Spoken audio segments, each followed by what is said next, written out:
Tamil cinema வந்து தமிழில் இருந்த முந்தைய கலைகளினுடைய நீட்சியாக தான் இருக்குது. முன்னாடி நமக்கு இருந்த இசை, முன்னாடி இருந்த நாடகம், முன்னாடி இருந்த மக்களுடைய கலை, அதனுடைய எக்ஸ்டென்ஷனாக தான் தமிழ் சினிமா இருக்குதுன்னு நினைக்கிறேன்.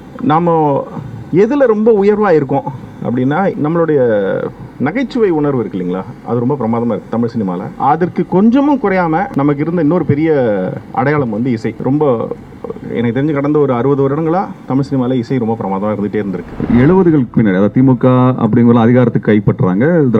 திராவிட இயக்கத்தினுடைய எழுச்சி கட்டத்துக்கு பின்னாடி இந்த அரசியல் எழுத்துக்கள் அப்படிங்கிறது வந்து இலக்கியமே கிடையாது அப்படிங்கிற ஒன்றை வந்து ரொம்ப திட்டமிட்டு உருவாக்குனாங்க. படைப்புங்கிறது வேற, கிரியேட்டிவிட்டி வேற, பாலிடிக்ஸ்ங்கிறது வேற. அப்போ கிரியேட்டிவா ஒருத்தர் இருக்கணும்னா பாலிடிக்ஸ் பேசக்கூடாது, அரசியல் அதில் வரக்கூடாது. அந்த படைப்பில், அந்த கவிதையில், அந்த எழுத்துல, சிறுகதையில், நாவலில் அல்லது சினிமாவில் அது வராமல் ஒரு பியூர் கிரியேட்டிவிட்டியை மட்டுமே பேசக்கூடிய ஒரு போக்கு 70களில் ஆரம்பித்து இன்னைக்கு வரைக்கும் அது பாதிப்பை வந்து கொடுத்துருக்கதான் நான் வந்து பார்க்குறேன். முதல்ல தோன்றது வந்து ரத்த கண்ணீரில் வர்ற மோகன் கேரக்டர், எம்.ஆர். ராதாவோட கேரக்டர்.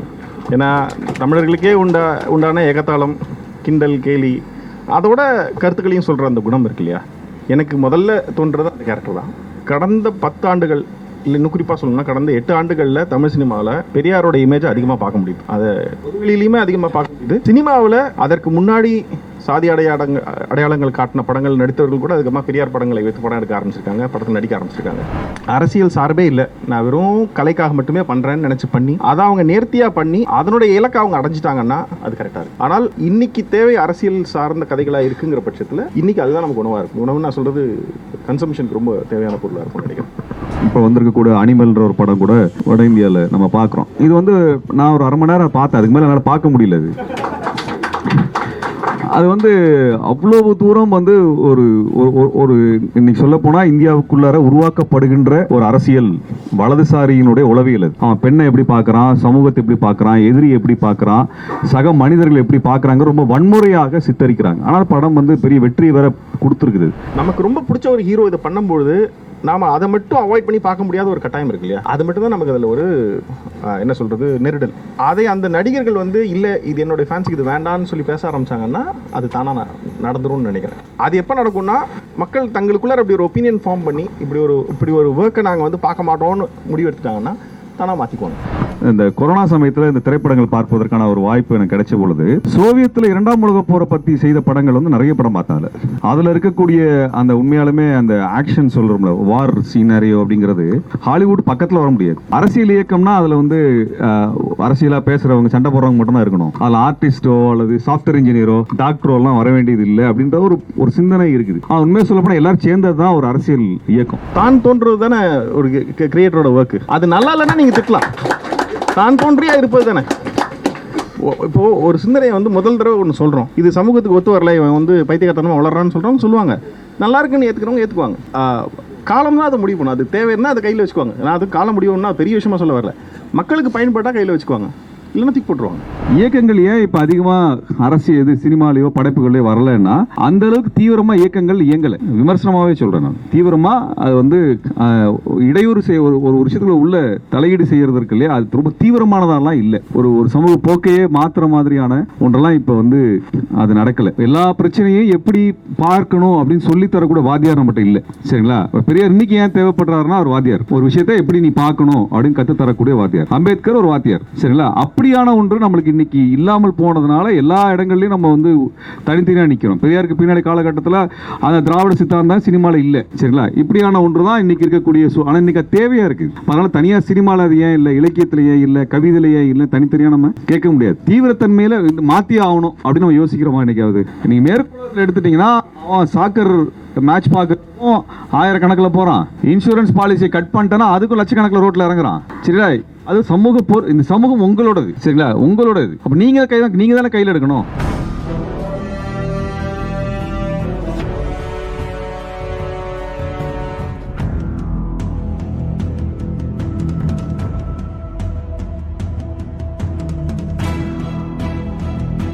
அனைவருக்கும் வணக்கம்.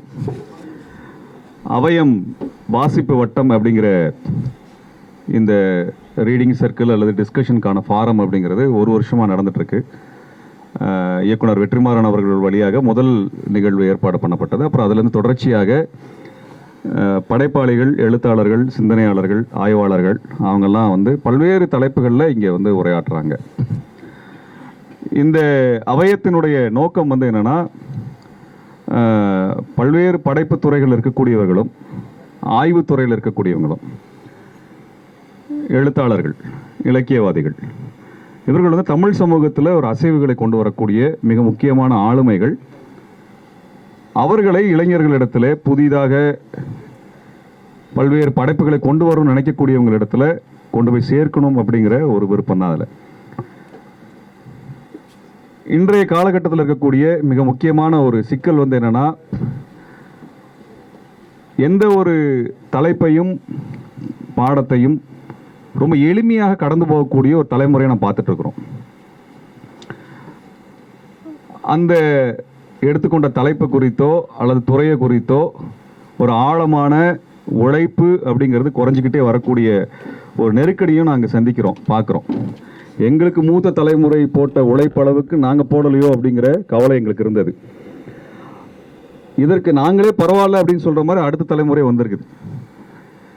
அப்போ வந்து ஒரு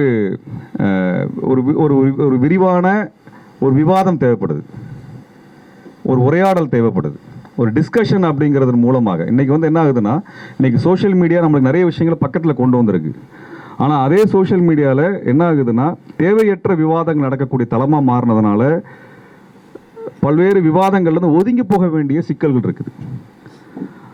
எந்த ஒரு விஷயத்தை சொன்னாலும் தப்பாக அர்த்தப்படுத்தக்கூடிய பல்வேறு விஷயங்கள் நடக்குது. அப்போ அது என்ன ஆகுதுன்னா, ஒரு சப்ஜெக்டை பற்றியான ஒரு ஆழமான பார்வை உருவாக்கி கொள்வதற்கான வாய்ப்புகளே இல்லாமல் போகுது.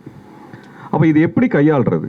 ஒரு சாதாரணமாக ஒருத்தர் பேசுகிறதுல ஒரு வீடியோவில் ஒரு 2 மணி நேரம் பேசுகிறாருன்னா அதில் ஒரு 10 செகண்டை கட் பண்ணி எடுத்து தவறாக போடக்கூடிய விஷயங்கள்லாம் நடந்து கொண்டிருக்கக்கூடிய சூழலில் ஒரு உண்மையான ஆழமான உபயோகமான ஒரு அனுபவ பகிர்வு தேவைப்படுது.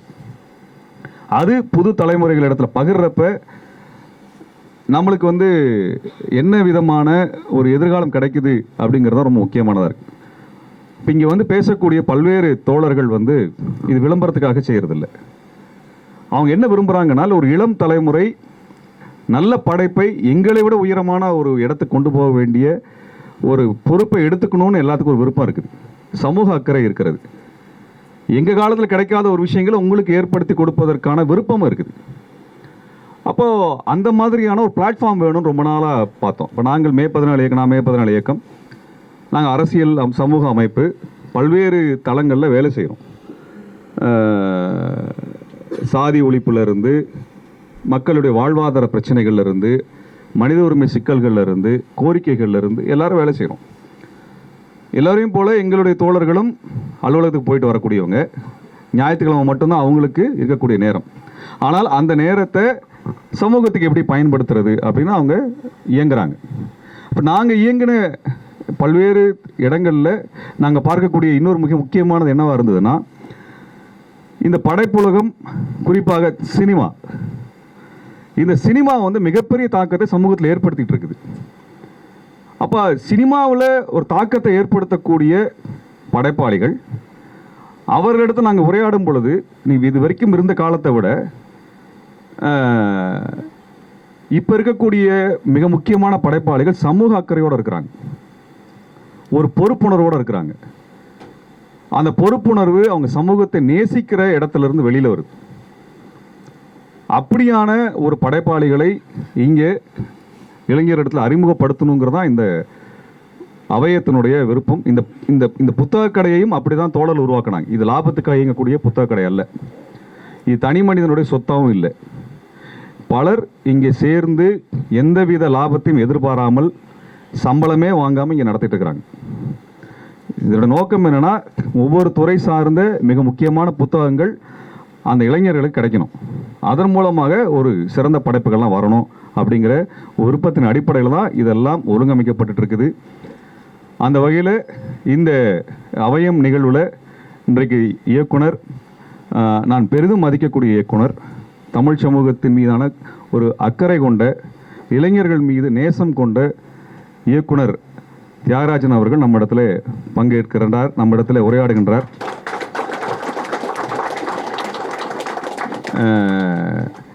என்னன்னா ஒரு 4-5 நாட்களுக்கு முன்பு தான் அவர்கிட்ட கேட்டேன், நீங்கள் நேரம் ஒதுக்கி தரணும் அப்படின்ட்டு. உடனடியாக ஏற்றுக்கொண்டு இதற்கான நேரத்தை ஒதுக்கி கொடுத்ததற்காக நான் தோழர்கள் சார்பாக நான் நன்றி தெரிவிக்கின்றேன். அவர் இந்த உரையாடல் எப்படி இருக்கணும் அப்படின்னு அவர்கிட்ட கேட்டும்போது சொன்னார், தோழர்கள் வரக்கூடியவங்க கேள்வி கேட்கட்டும், அதுலேருந்து நம்ம அவர்களுக்கு வேணுங்கின்ற அவர்களுக்கு எதிர்பார்க்கக்கூடிய அந்த கேள்விகளுக்கோ அல்லது அதற்கான பதில்களுக்கான ஒரு உரையாடலாக வச்சுக்கலாம் அப்படின்னு அவர் சொன்னார். அந்த அடிப்படையில் ஒரு பொறுப்புணர்வோடு இருக்கக்கூடிய கேள்விகளாக வரும் என்று எதிர்பார்க்கின்றோம். அந்த வகையில் தோழர் ஒரு சின்ன அவர் என்ன உங்ககிட்ட உரையாடணும்னு நினைக்கிறார், ஆனால் அதை பேசிட்டு அதற்கு பிறகான உரையாடலுக்குள்ளே நாம் செல்லலாம் என்று நினைக்கின்றேன். இவ்வளவு ஆதரவை கொடுத்த அனைவருக்கும் எனது நன்றியை நான் தெரிவிக்கின்றேன், வாழ்த்துக்களை நான் தெரிவித்துக் கொள்கின்றேன். தோழர் தியாகராஜன் அவர்கள் இப்போது நம்ம அடுத்த உரையாடுவார். ஓகே, அனைவருக்கும் வணக்கம். ஒரு ஞாயிற்றுக்கிழமை மாலை எல்லாம் வேலை வெட்டி விட்டுட்டு எனக்காக இங்கே இவ்வளோ தூரம் வந்ததுக்கு ரொம்ப நன்றி. இவ்வளோ பேர் வருவீங்கன்னு தெரியல, எதிர்பார்க்கல. நான் ஒன்றும் பெருசாக ப்ரிப்பேரும் பண்ணலை. அப்புறம் அவங்க சொன்ன மாதிரி கேட்டதும் உடனே டைம் கொடுத்துட்டேன்னு சொல்ல அளவுக்கு ஒன்றும் பெரிய ஆள் நான் சும்மா தான் இருக்கேன். ஸோ அதனால் வாங்கன்னு சொன்னார், வந்துட்டேன். நான் ஜென்ரலாக பெருசாக பப்ளிக் பிளேஸஸ்க்கு போகாததுக்கு காரணம் எனக்கு சொல்கிறதுக்கு ஒன்றும் இல்லை, வேலை செய்யறதுக்கு நேரம் கரெக்டாக இருக்குது நம்ம, அதனால் நான் போகிறது இல்லை. சரி, இவ்வளோ தான். பெருசாக இன்ட்ரடியூஸ் பண்ணிக்கிறது கூட எனக்கு ஒன்றும் செய்திகள் இல்லை. என்ன சொல்கிறது, உங்களுக்கு ஏதாவது எழுத்து சார்ந்தோ சினிமாவை சார்ந்தோ ஏதாவது பேசணும் அல்லது கேட்கணும்னு இருந்தால் நம்ம பேசலாம்னு நினச்சிட்டு இருந்தேன். அது இன்னும் கொஞ்சம் இதுவாக இருக்கும்னு நினைக்கிறேன், டெமோக்ராட்டிக்காக இருக்கும்னு நினைக்கிறேன், ரெண்டு சைட்லேருந்து இன்ட்ராக்ஷன் இருந்ததுன்னா. தோழர் எனக்கு 2-3 கேள்விகள் இருக்குது. தமிழ் சினிமா அப்படின்னு நம்ம அடையாளப்படுத்தக்கூடிய சினிமா, அதை கோலிவுட்னு இங்கே பொதுவாக பேசுகிறாங்க. ஆனால் ஒரு சினிமான்னு தனியாக அடையாளப்படுத்தப்படணும்னா அது ஒரு இனத்தினுடையோ அல்லது மொழியினுடைய அடையாளப்படுத்தப்படும் பொழுது அதுக்குன்னு சில கேரக்டர்ஸ் இருக்கும், ஒரு யூனிக்னஸ், ஒரு தனித்தன்மை அதுக்குன்னு இருக்கும். அதில் இப்போ ஈரானிய சினிமா அப்படின்னு எடுக்கிறோன்னா அதுக்குன்ற ஒரு தனித்தன்மை அதனுடைய படைப்புகளில் வெளிப்படுறதை நம்ம பார்க்குறோம். அந்த வகையில் நீங்கள் தமிழ் சினிமா அப்படின்னு பார்த்தா எதையெல்லாம் நீங்கள் தமிழ் சினிமான்னு நீங்கள் உணர்றீங்க அல்லது நீங்கள் அதை பார்க்குறீங்க அப்படிங்கிற உங்களுடைய பார்வை? தமிழ் சினிமா தமிழில் இருந்த முந்தைய கலைகளினுடைய நீட்சியாக தான் இருக்குது. முன்னாடி நமக்கு இருந்த இசை, முன்னாடி இருந்த நாடகம், முன்னாடி இருந்த மக்களுடைய கலை, அதனுடைய எக்ஸ்டென்ஷனாக தான் தமிழ் சினிமா இருக்குதுன்னு நினைக்கிறேன். நாம் எதில் ரொம்ப உயர்வாக இருக்கோம் அப்படின்னா என்னுடைய புரிதலுக்கு, நான் இது தவறாகவும் இருக்கலாம், பட் என்னுடைய புரிதல் படி நம்ம நம்மளுடைய நகைச்சுவை உணர்வு இருக்கு இல்லைங்களா, அது ரொம்ப பிரமாதமாக இருக்குது தமிழ் சினிமாவில். இப்போ இல்லை, நான் சொல்கிறது லாஸ்ட் ஒரு 5 years முன்னாடி வரைக்கும் ரொம்ப நல்லா இருந்தது நினைக்கிறேன். நான் அதுக்கப்புறமா வந்த படங்களை தப்பாக சொல்ல வரும்ல. நான் என்ன மீன் பண்ணுறேன்னா, கன்சிஸ்டண்ட்டாக நல்ல குவாலிட்டி ஹியூமர் வந்துட்டு இருந்தது ஒரு 5-6 வருஷத்துக்கு முன்னாடி வரைக்கும் இருந்ததுன்னு நினைக்கிறேன். வடிவேலுவுக்கு அப்புறமா கொஞ்சம் கீழே இறங்கி சாந்தானம் வரைக்கும் வந்ததுன்னு நினைக்கிறேன். அவருடைய பொலிட்டிக்கல் ஸ்டான்ஸை விட்டுடலாம், பட் ஹியூமர் மட்டும் எடுத்துக்கிட்டோன்னா நான் அது ஃபன்னியாக இருந்ததுன்றதை ஒத்துக்கிறோம், அது இருக்குது. இன்னொன்று, இது இன்னைக்கு இல்லை, நான் சொல்கிறது என்எஸ்கே டைம்லேருந்து அல்லது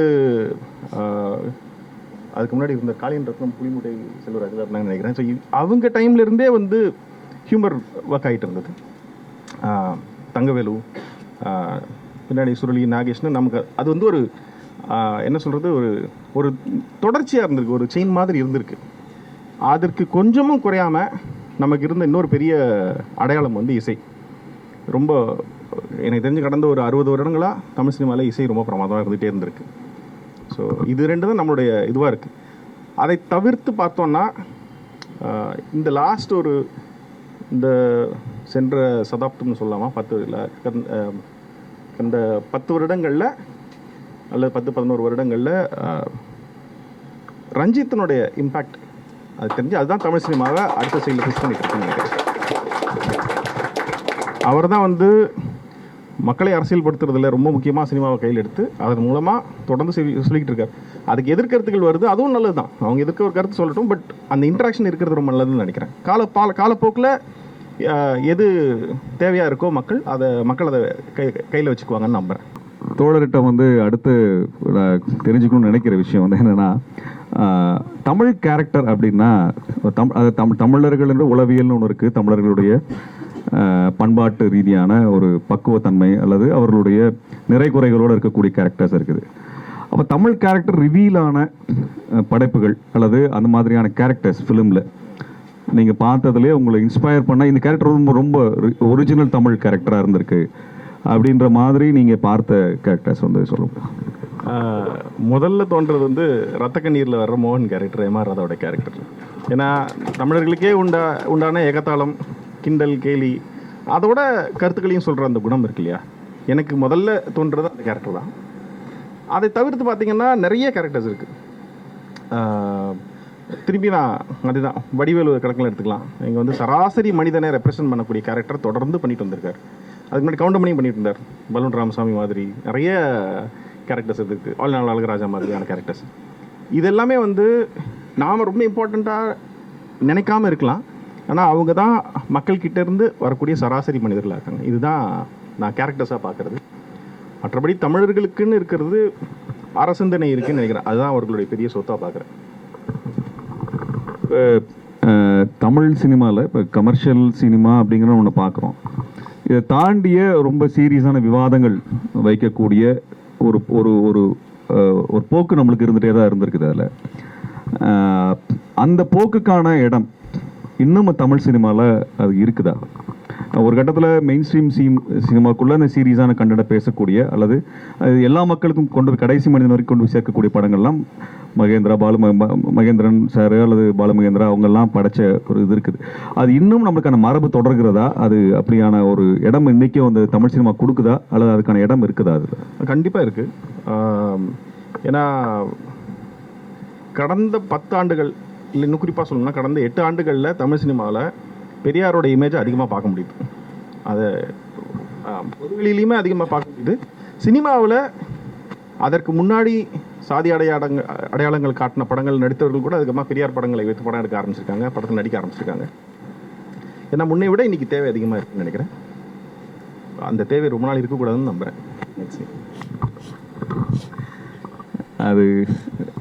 அதுக்கான காலம் தொடர்ச்சியாக தேவையை உருவாக்கிக்கிட்டு தான் இருக்குது. அதில் இப்போ நம்மளதில் படைப்பு வந்து அந்த அந்த சமயத்தில் நடக்கக்கூடிய அரசியலை பிரதிபலிச்சுட்டே வந்திருக்குது. அப்போ நடுவில் கொஞ்ச காலம் வந்து தமிழ் சினிமா வந்து அரசியலை ஆட்டுவிக்கவும் செய்திருக்கிறது. அதுவும் இருக்குது. பண்பாட்டு ரீதியாக இன்றைக்கி ஒரு மிகப்பெரிய வலிமையான ஊடகமாக சினிமா வந்து நம்மளுக்கு இருக்குது. அது தமிழ் சினிமா வந்து தமிழ் அரசியலையும் இன்றைக்கு வரைக்கும் அந்த ஒரு நிலைமை இருக்குது. உண்மையாலுமே நம்ம வந்து ஒரு சீரியஸான ஒரு ஆழமான அரசியல் விவாதத்தை வைத்த காலகட்டம் இப்போ வந்து பராசக்தியில் இருந்ததோ வேலைக்காரியில் வந்த மாதிரியான சமூகத்தை வந்து ஒரு அசைக்கிற தன்மையில் இருக்கக்கூடிய படைப்பு நெரேஷன் அப்படிங்கிறது வந்து திமுக ஆட்சி வருவதற்கு முன்னாடி காலம் வரைக்கும் நம்ம நிறையா வந்து பார்த்துருக்கோம். அதில் அதற்கு பிறகு கம்யூனிஸ்ட் சித்தாந்தத்தினோடு வந்த படங்கள், சிகப்பு மல்லி போன்ற படங்கள், இப்படியான படங்கள் எல்லாமே வந்திருக்குது. அப்போ தண்ணீர் போன்ற அதை தழுவி எடுக்கப்பட்ட படங்கள் எல்லாமே இருந்திருக்குது. வேறு எந்த சமயத்தையும் கூட ரொம்ப நெருக்கடியான ஒரு காலகட்டத்தில் இப்போ நம்ம கடந்துட்டு இருக்கோம். கடந்த 10 ஆண்டுகளாக அப்படி ஒரு சூழல் இருந்துகிட்டே இருக்கும் பொழுது இந்த அரசியல் சூழலை, நெருக்கடியான சூழலை நேரடியாக எதிர்கொள்ளக்கூடிய ஒரு தமிழ் சினிமா போக்கு அது ஒரு ஒரு ஸ்ட்ரீம் வந்து வரும் நினைக்கிறீங்களா? அல்லது அப்படியான ஒன்றுக்கான சாத்தியம் இங்கே இருக்குதா? அது இல்லை, அது இப்போ நடந்துக்கிட்டே இருக்குன்னு தான் நினைக்கிறேன். அதான் கடந்த ஒரு 8-10 வருடங்களாக அது 8 வருடங்களாக கண்டிப்பாக அது நடந்துக்கிட்டு இருக்கு. இல்லை, இது ஏன் சொல்லணும்னு நினைக்கிறேன்னா 70களுக்கு பின்னாடி, அதாவது திமுக அப்படிங்கிற அதிகாரத்துக்கு கைப்பற்றுறாங்க. திராவிட இயக்கத்தினுடைய எழுச்சி கட்டத்துக்கு பின்னாடி இந்த அரசியல் எழுத்துக்கள் அப்படிங்கிறது வந்து இலக்கியமே கிடையாது அப்படிங்கிற ஒன்றை வந்து ரொம்ப திட்டமிட்டு உருவாக்குனாங்க. படைப்புங்கிறது வேறு, கிரியேட்டிவிட்டி வேறு, பாலிடிக்ஸுங்கிறது வேறு.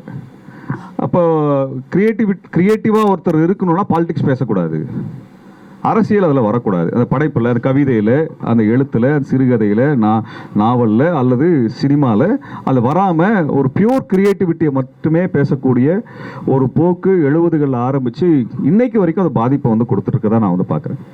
ஒரு நல்ல ஒரு கிரியேட்டிவாக ஒரு சுபமான ஒரு எலமெண்ட்டாக இருக்கலாம், ஆனால் பாலிடிக்ஸே இல்லாமல் இருந்தால் மட்டும்தான் அதை அங்கீகரிப்போம் அப்படின்னு சொல்கிற ஒரு போக்கு.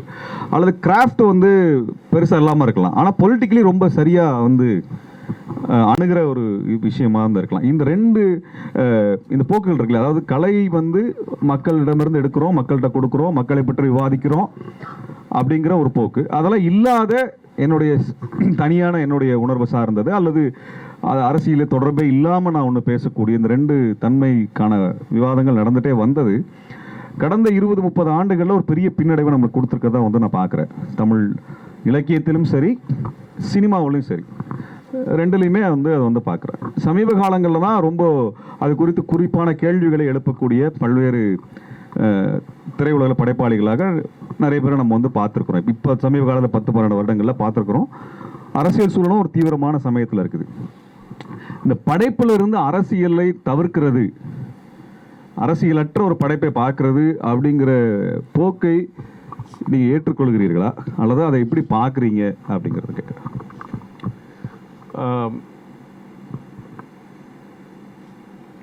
இது நீங்களே சொன்ன மாதிரி இது ரெண்டாக பிரித்து வச்சுக்கிட்டோன்னு வச்சுக்கோங்க. அவங்க அதை தான் பண்ண வந்தாங்கன்னு அதை கரெக்டாக பண்ணிட்டாங்கன்னா போதுமானதுன்னு நினைக்கிறேன். இப்போது அரசியல் சார்பே இல்லை, நான் வெறும் கலைக்காக மட்டுமே பண்ணுறேன்னு நினச்சி பண்ணி அதை அவங்க நேர்த்தியாக பண்ணி அதனுடைய இலக்கை அவங்க அடைஞ்சிட்டாங்கன்னா அது கரெக்டாக இருக்குது.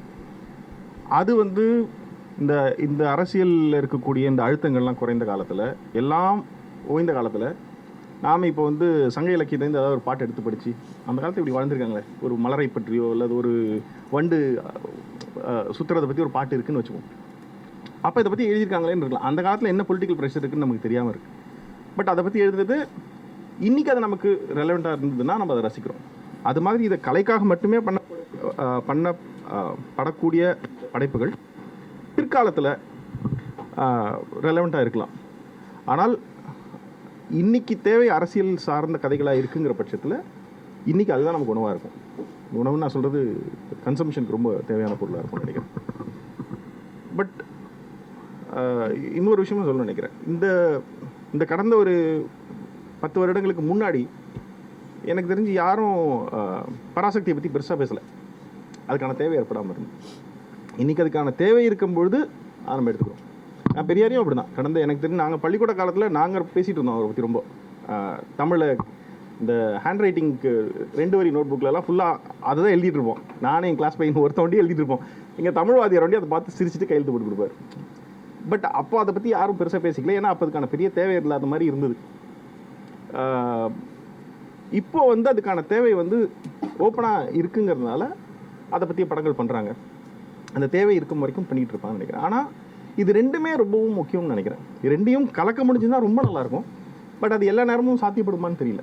இந்த இப்போ சமீபத்தில் வரக்கூடிய படங்களை ரொம்ப கமர்ஷியலாக வந்து வெற்றி பெற வைக்கணும் அப்படிங்கிறதுல ஒரு அதீதமான உணர்வு நிலையில் எடுக்கக்கூடிய காட்சிகள், அதீத வன்முறையை காட்டுறது, கொடூரமான கொலையை கொடூரமாக பண்ணுறது, இப்படின்னு ஒரு எக்ஸ்ட்ரீம்ஸை வந்து இப்போ வைக்கிறத பார்க்குறோம். அது அந்த வயலன்ஸ் அப்படிங்கிற அடிப்படையில் ஒரு வலதுசாரி தன்மையுடைய தன்மை தான். அதுக்கு வந்து அந்த வயலன்ஸுக்கு எந்த அரசியல் அர்த்தமும் கிடையாது. ஆனால் உள்ளார்ந்த ரீதியில் அது வந்து ஒரு சிதைவை வந்து கொடுக்கக்கூடிய ஒன்றை ரொம்ப நார்மலைஸ் பண்ணுது. ஒரு கொலையை வந்து நார்மலைஸ் பண்ணுது, ரசிக்க வைக்குது. அது ரொம்ப நான் வந்து அதை வந்து நான் ரொம்ப நேச்சுரலாக நான் எடுக்கிறேன் அப்படின்னு சொல்லி ரத்த நாளங்கள்லாம் வெடித்து ரத்தம் வர்றது இப்படிலாம் பண்ணும் பொழுது அது ரொம்ப ஒரு அதிர்ச்சியான ஒரு உளவியலை வந்து உருவாக்கி கொடுத்துட்டே இருக்குது. இப்போ வந்திருக்கக்கூடிய அனிமல்ன்ற ஒரு படம் கூட வட இந்தியாவில் நம்ம பார்க்குறோம். இது வந்து நான் ஒரு 1/2 மணி நேரம் பார்த்தேன், அதுக்கு மேலே என்னால் பார்க்க முடியல. அது வந்து அவ்வளவு தூரம் வந்து ஒரு ஒரு இன்னைக்கு சொல்லப்போனால் இந்தியாவுக்குள்ளார உருவாக்கப்படுகின்ற ஒரு அரசியல் வலதுசாரியினுடைய உளவியல். அது அவன் பெண்ணை எப்படி பார்க்குறான், சமூகத்தை எப்படி பார்க்குறான், எதிரி எப்படி பார்க்குறான், சக மனிதர்கள் எப்படி பார்க்குறாங்க, ரொம்ப வன்முறையாக சித்தரிக்கிறாங்க. ஆனால் படம் வந்து பெரிய வெற்றியை வேற கொடுத்துருக்குது. அது இன்னும் ஆபத்தானதாக வந்து நான் வந்து பார்க்குறேன். நம்ம இதில் கூட நம்ம பார்த்துட்டோம்னா தமிழ் இதில் கூட இப்போ நான் இப்போ ஒரு லியோன்னு ஒரு படம் வந்தது, அதில் இது பார்த்துட்டேன். அதை வந்து அதில் பார்க்கும்பொழுது கூட எனக்கு சில காட்சிகளை என்னால் வந்து அது உள்வாங்க முடியல. இந்த கொலை இப்படி காமிக்கணுமா, இவ்வளோ அழகியலாக அதை வந்து நிறுத்தணுமா, இப்படி ஒரு அழகியல் அதை காட்டணுமா அப்படிங்கிறதெல்லாம் வந்து இது குறித்து தமிழ்நாட்டுக்குள்ளார விவாதம் வருமா? ஏன்னா வந்து இது வந்து ஒரு லார்ஜர் குட்டுக்காக நான் பேசுகிறேன். இது வந்து ஒரு வெற்றிக்காக அவர் செய்யலாம், ஒரு படத்தினுடைய வெற்றி, ஒரு ஹீரோ வந்து உயர்த்தி காட்டுறது அப்படிங்கிற இடத்துலலாம் இருக்கலாம். ஆனால் நான் என் குழந்தையோட பார்க்கும் பொழுது, என் குழந்தை பார்க்கணும்னு சொன்னால் பார்க்கும் பொழுது எனக்கு பதட்டமாக வருது இப்படியான ஒன்று. அப்போ வந்து இது எந்த இடத்துல பார்க்கணும்னா காட்சி அப்படிங்கிறதுக்குள்ள ஒரு வீடியோ அப்படிங்கிறது, அந்த வீடியோ வந்து ரொம்ப ஒரு நெருக்கடியை உருவாக்குது. இப்போ என்னன்னா வட இந்தியாவில் ஒரு இஸ்லாமியரை சாலையில் வந்து அடிக்கிறாங்க, ரோட்டில் போட்டு அடிக்கிறாங்க, அது வீடியோவாக வருது. முதல் தடவை அந்த பார்க்கும்போது நமக்குலாம் அதிர்ச்சியாக இருக்குது. அந்த வீடியோ பார்க்கும்பொழுது இப்படி ஒருத்தர் அடிக்கலாமா, லிஞ்ச் பண்ணலாமா அப்படின்றது. 10 வீடியோ பார்க்கும் பொழுது அது நார்மலைஸ் ஆயிடுது. நாளைக்கு அது நேரடியாக கண்ணு முன்னாடியே ஒருத்தர் அடிக்கும் பொழுது நம்மளுக்கு அது வந்து மனசில் படுறதே இல்லை, ஒரு பெரிய வன்முறையாக படுறதில்ல, நம்ம அதிர்ச்சியே கொடுக்கறது இல்லை. கிட்டத்தட்ட நம்மளை வந்து இந்தியா முழுவதுமே இது போல் ஒரு அப்பாவிகளை அடித்து கொள்வது, அடிக்கிறது அப்படிங்கிறதுக்கு நம்ம பழகிட்டே இருக்கிறாங்க. அந்த காட்சி மனசுக்குள்ளே பழகிக்கிட்டே வருது. இதே வன்முறை அப்படியே வந்து எனக்கு சினிமாவில் வருது. சினிமா இன்னும் எனக்கு மனசுக்கு நெருக்கமானது. அதில் எனக்கு ரொம்ப பிடிச்ச ஒரு ஹீரோவும் அதை செய்யறாருன்னு வச்சுக்கோங்களேன், அந்த வன்முறை மேலே எனக்கு ஒரு ரொமான்ஸ் வருது. உண்மையா இல்லைங்களா? அது இப்படிப்பட்ட ஒரு சூழலை நம்ம வந்து ரியலிஸ்டிக்காகவும் பார்க்குறோம். அது நேராக வந்து ஒரு கிரியேட்டிவ் ப்ராசஸ்லையும் நம்ம வந்து அதை பார்க்கக்கூடிய தன்மை போகுது. அப்போ அப்படிப்பட்ட இடத்துல ஒரு இயக்குனர்களுக்குள்ளார குறைந்தபட்சம் வெளியில் இருக்கணும்னு அவசியமா எனக்கு தெரியல, ஓப்பனாக நடக்கிற அளவுக்கு இடம் இருக்கான்னு எனக்கு தெரியல. ஆனால் இயக்குனர்களுக்குள்ளாக இது குறித்தான ஒரு குறைந்தபட்ச விவாதங்கள் நடக்கிறதுக்கான வாய்ப்புகள் இருக்குதா, அது நடக்கணும்னு நினைக்கிறீங்களா, அந்த வன்முறை தேவையா அப்படிங்கிறத நான் கேட்குறேன். பெரிய கேள்வியாக நான் வந்து இதில் ஒரு சின்னதாக அது நான் முரண்படுறேன்னு கூட சொல்ல முடியல. நான் அதை எப்படி என்ன பார்க்குறேன்னா, எல்லா காலங்களிலும் மக்கள் வந்து எல்லா விதமான செயல்களை செஞ்சுட்டு இருந்தாங்க, எல்லா விதமான படைப்புகளையும் படைச்சிட்டு இருந்தாங்க. மக்களுக்கு வந்து தேவைப்படும் போது எடுத்துக்கிறாங்க, தேவைன்னா அதை எடுக்கிறது இல்லை. இதில் எங்கே ஆபத்து வருதுன்னு நீங்கள் சொல்கிறது ஏற்றுக்க முடியும்னா, நமக்கு ரொம்ப பிடிச்ச ஒரு ஹீரோ இதை பண்ணும்பொழுது நாம் அதை மட்டும் அவாய்ட் பண்ணி பார்க்க முடியாத ஒரு கட்டாயம் இருக்கு இல்லையா? அது மட்டும்தான் நமக்கு அதில் ஒரு என்ன சொல்கிறது நெருடல். அதை அந்த நடிகர்கள் வந்து இல்லை இது என்னுடைய ஃபேன்ஸுக்கு இது வேண்டான்னு சொல்லி பேச ஆரம்பித்தாங்கன்னா அது தானாக நடந்துரும்னு நினைக்கிறேன். அது எப்போ நடக்கும்னா, இப்படி மக்கள் தங்களுக்குள்ளார அப்படி ஒரு ஒப்பீனியன் ஃபார்ம் பண்ணி இப்படி ஒரு ஒர்க்கை நாங்கள் வந்து பார்க்க மாட்டோம்னு முடிவு எடுத்துட்டாங்கன்னா தானாக மாற்றிக்குவாங்க. அது வந்து அது முழுக்க வந்து மக்கள்கிட்டேருந்து தான் நடக்கும்னு நினைக்கிறேன். அது டாப் டவுனாக எல்லா நேரத்துலையும் நடக்காது. எல்லா நேரத்துலையும் டாப் டவுன் நான் சொல்கிறது வந்து படத்தை எடுக்கிறவங்களோ அல்லது நடிக்கிறவங்களோ அல்லது ப்ரொடியூஸ் பண்ணுறவங்களோ கால் எடுக்கிறது ரொம்ப கொஞ்சம் ரேராக இருக்கும். இந்த மாதிரி பண்ணால் ஓட மாட்டேங்குதுப்பா அப்படின்னு ஒரு டெசிஷன் எடுத்துட்டாங்கன்னா அவங்களே இதை பண்ண மாட்டாங்க.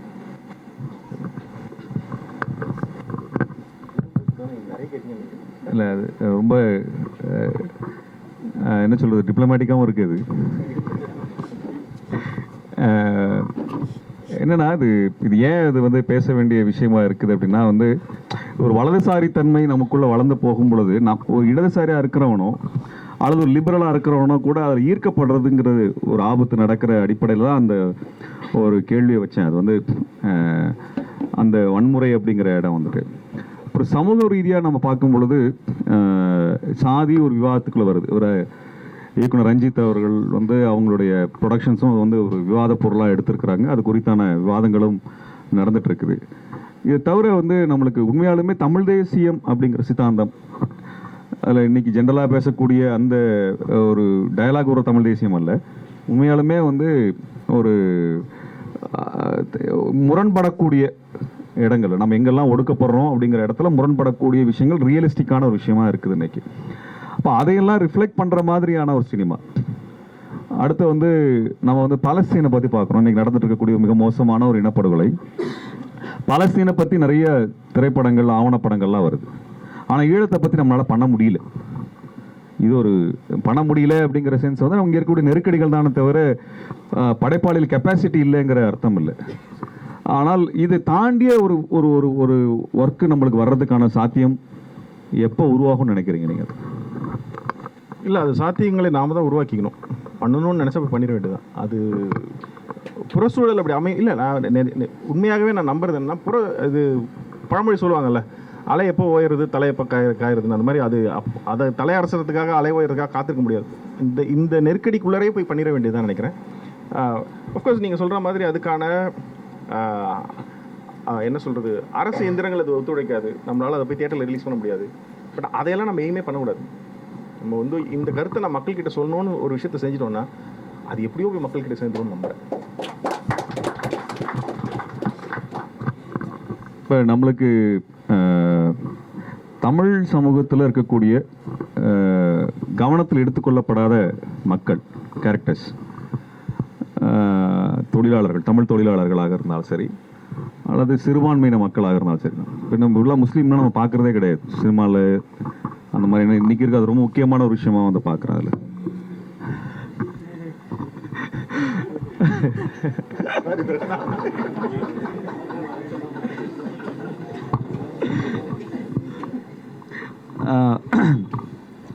இந்த மாதிரியான ஒரு என்ன சொல்கிறது, ஒரு தமிழ் தொழிலாளர்களை சம்பந்தமாகவோ அல்லது விளிம்பு நிலை மனிதர்களாக இருக்கக்கூடிய அல்லது ஒடுக்கப்பட்டவர்களாக இருக்கக்கூடிய, இன்னும் சொல்லப்போனால் பழங்குடிகளாக இருக்கக்கூடியவங்க, இப்படின்னு இருக்கக்கூடியவங்களெல்லாம் நம்ம வந்து அதிகமாக நம்ம கேரக்டர்ஸாக நம்ம பார்க்குறது இல்லை. அது அப்படி ஒன்றும் வருமா அப்படிங்கிற ஒரு ஆர்வம் நம்மளுக்கு இருக்குது. இப்போ சிலது அது வந்து ஒரு திரைப்பட இயக்கமாக வருதுன்னு வச்சுக்கோங்க, அல்லது வந்து ஒரு அரசியல் இயக்கத்தோடு சேர்ந்த ஒன்றா வருதுன்னா அது நிறைய வெளியே வரதுக்கான வாய்ப்பு. இப்போ சோவியத்தில் எடுத்தோம்னா அந்த மாதிரி நிறைய அவங்க வந்து கொண்டு வந்தாங்க. ஏன்னா ஒரு அரசியல் இயக்கம் இருந்தது, அதோடு சேர்ந்து பல்வேறு விஷயங்களை வந்து கொண்டு வந்தாங்க. இப்போ நான் வந்து சமீபத்தில் இந்த கொரோனா சமயத்தில் இந்த திரைப்படங்கள் பார்ப்பதற்கான ஒரு வாய்ப்பு எனக்கு கிடைச்ச பொழுது, சோவியத்தில் 2ஆம் உலகப் போரை பற்றி செய்த படங்கள் வந்து நிறைய படம் பார்த்தாங்க. அதில் இருக்கக்கூடிய அந்த உண்மையாலுமே அந்த ஆக்ஷன் சொல்கிறோம்ல, வார் சீனரியோ அப்படிங்கிறது ஹாலிவுட் பக்கத்தில் வர முடியாது.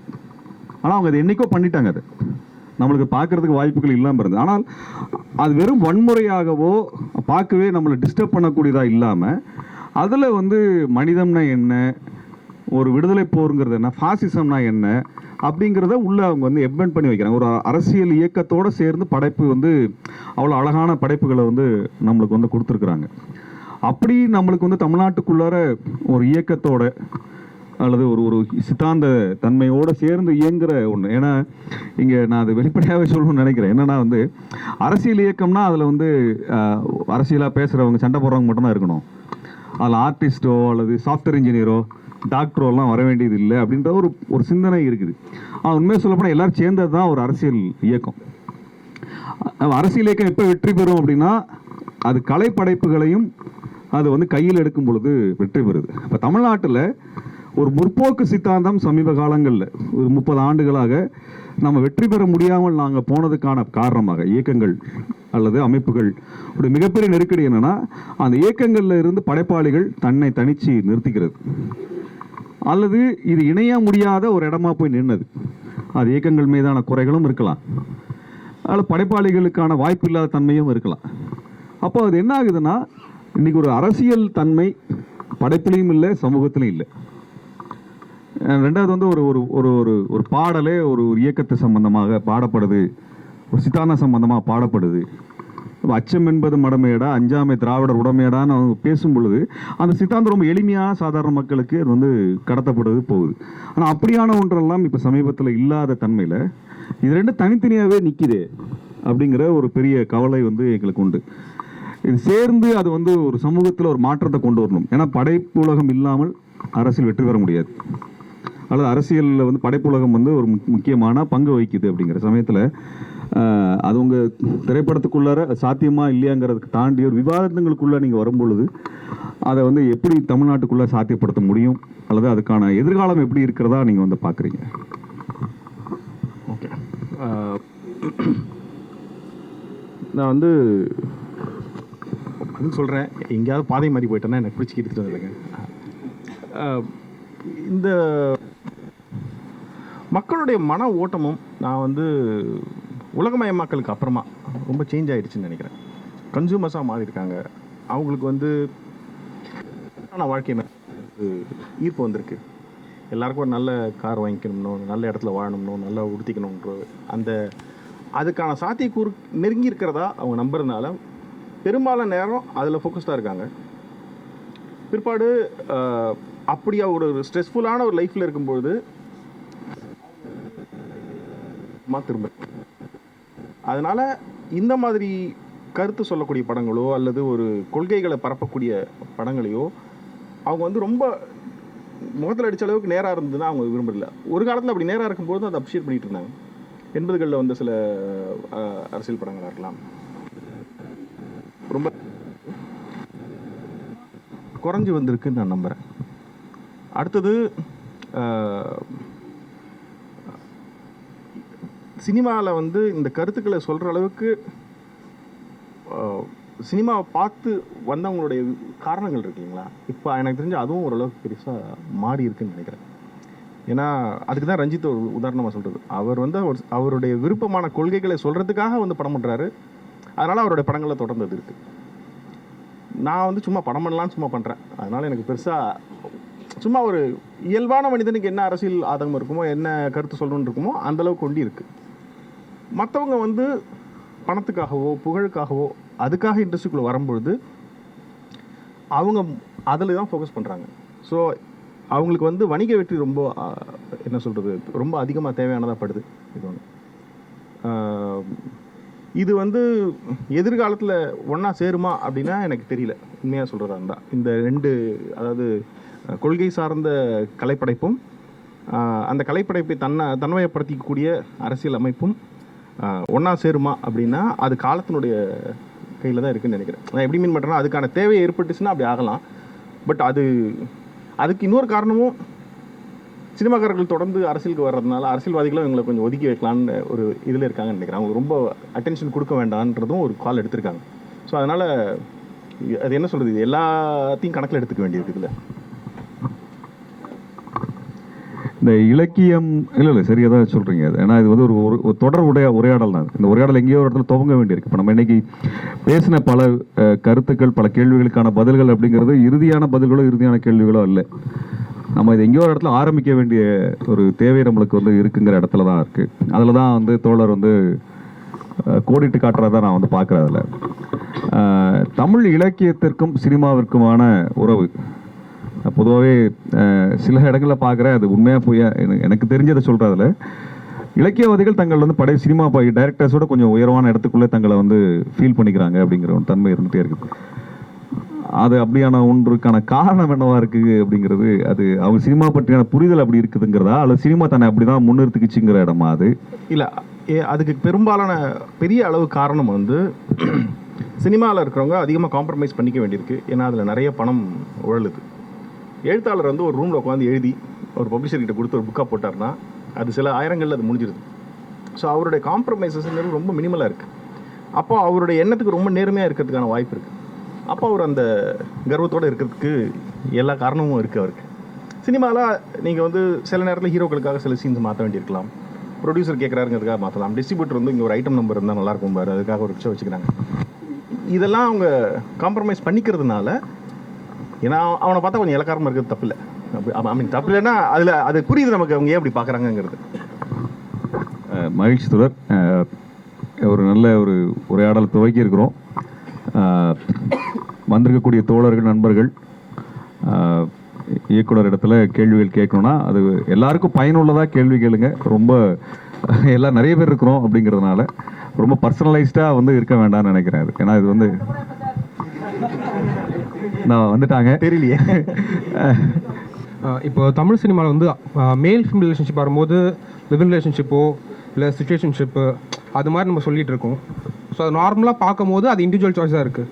பட் அந்த பொலிட்டிக்கலாவோ இல்லை கன்சூமர் மார்க்கெட்டாக பார்க்கும்போது நம்ம ஃபேமிலி செட்டப்பை பிரேக் பண்ணுறோமா?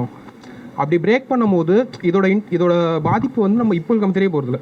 இப்போ இருக்கக்கூடிய இந்த ஜென்ரேஷன் வந்து ஒரு 50s 60s கிராஸ் பண்ணும்போது அப்போ அவங்க இண்டிவிஜுவலாக ஆகும்போது அதோட ப்ராப்ளம்ஸ் அண்ட் இஷ்யூஸ் இருக்கும். ஸோ இது பொதுவாக இண்டிவிஜுவல் நீங்கள் வந்து உங்கள் இஷ்டம், உங்கள் விருப்பம், உங்கள் லைஃப்னு சொல்லி நம்ம புஷ் பண்ணிகிட்டே இருக்கிறது வந்து ஒரு கன்சூமர் மார்க்கெட்டுக்கான வேலையான்னு தோணுது. இதோட ப்ராப்ளம்ஸ் நம்ம பெஸ்ட்டாக நம்ம பார்த்துட்டு இருக்கோம். ஸோ அதை எப்படி நம்ம எடுத்துக்குது? உங்கள் படங்களையும் அது இருக்குது. ஸோ அதனால் கேட்குறேன். நம்ம பண்ணது 2 படம் தானே, அதில் என்ன இருக்குது? இல்லை, நான் சினிமாவும் சமுதாயமும் ஒருத்தர் மிரர் பண்ணிப்பாங்க. இது எல்லோரும் சொல்கிறது தான். இது ரொம்ப அண்டர்ஸ்டாண்டபிள் தான். சினிமாவை பார்த்து சிகரெட் பிடிக்க ஆரம்பிச்சேன்னு சொல்கிறவங்க இருக்காங்க. சிகரெட் பிடிக்கிறத பார்த்துட்டு சினிமாவில் வச்சேன்னு சொல்கிறவங்க இருப்பாங்க. இது வந்து ஒருத்தர் பார்த்து செய்கிறது தான். இந்த சொசைட்டி வந்து அது மாறிக்கிட்டே தான் இருக்கும். நம்ம வந்து கூட்டு குடும்பமாக இருந்தோம், இப்போ நீங்கள் கூட்டு குடும்பமாக இல்லை. அதில் சில அனுகூலங்கள் இருக்குது.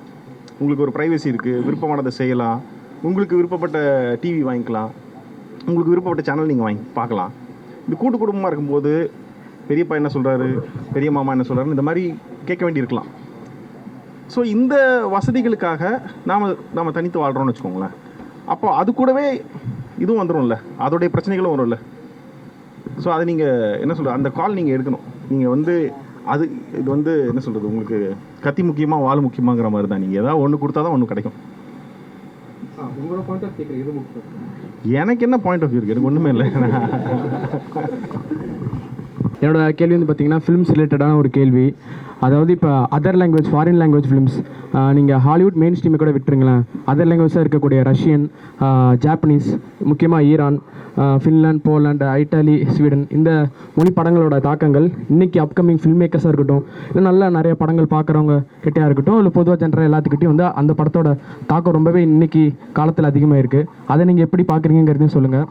அதுக்கப்புறம் அந்த மொழிகளில் படம் பண்ண டேரக்டர்ஸாக இருக்க தர்கவ்ஸ்கி, கேசலவ்ஸ்கி, பர்க்மன், கருஸ்மாக்கி, ஃபெலின், இந்த டேரக்டர்ஸோட படங்களும் வந்து இப்போ நிறையவே பார்க்குறாங்க. நம்ம அதை இன்ஸ்பயர் ஆகி இப்போ ஒரு ஷார்ட் வைக்கிறதா இருக்கட்டும், இல்லை ரைட்டிங்கில் எல்லாமே அதோட தாக்கம் வந்து வந்துட்டு இருக்குது. அதையும் நீங்கள் எப்படி பார்க்குறீங்க? அப்புறம் அந்த ஆர்ட் ஹவுஸ் ஃபிலிம்ஸோட இம்பார்ட்டன்ஸ் முக்கியத்துவத்தையும் நீங்கள் சொல்லுங்கள்.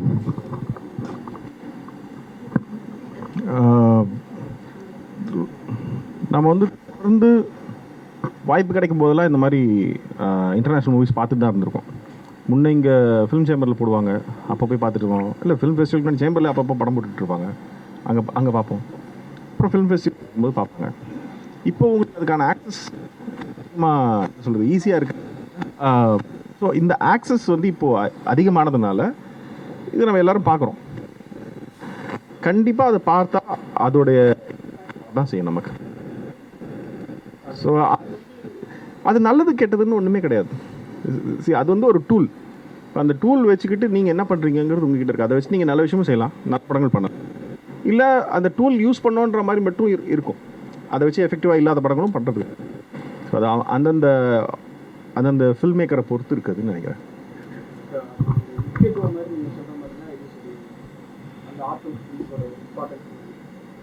அவங்க இன்னும் என்ன சொல்கிறது, இந்த அளவுக்கு அவங்க வணிகத்துக்கு இதாகாமல் இருக்காங்க இல்லையா?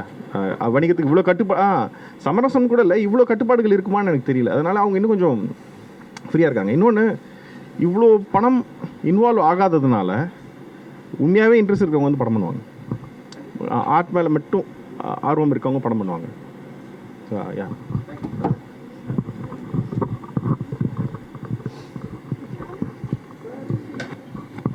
சார், உங்கள் take on background scores is totally different. So இப்போது you pick tracks suitable or different which set that sequence. அதை நீங்கள் ஏன் 2001 மாதிரி அதே ட்ராக்கை போடாமல் why do you revamp it?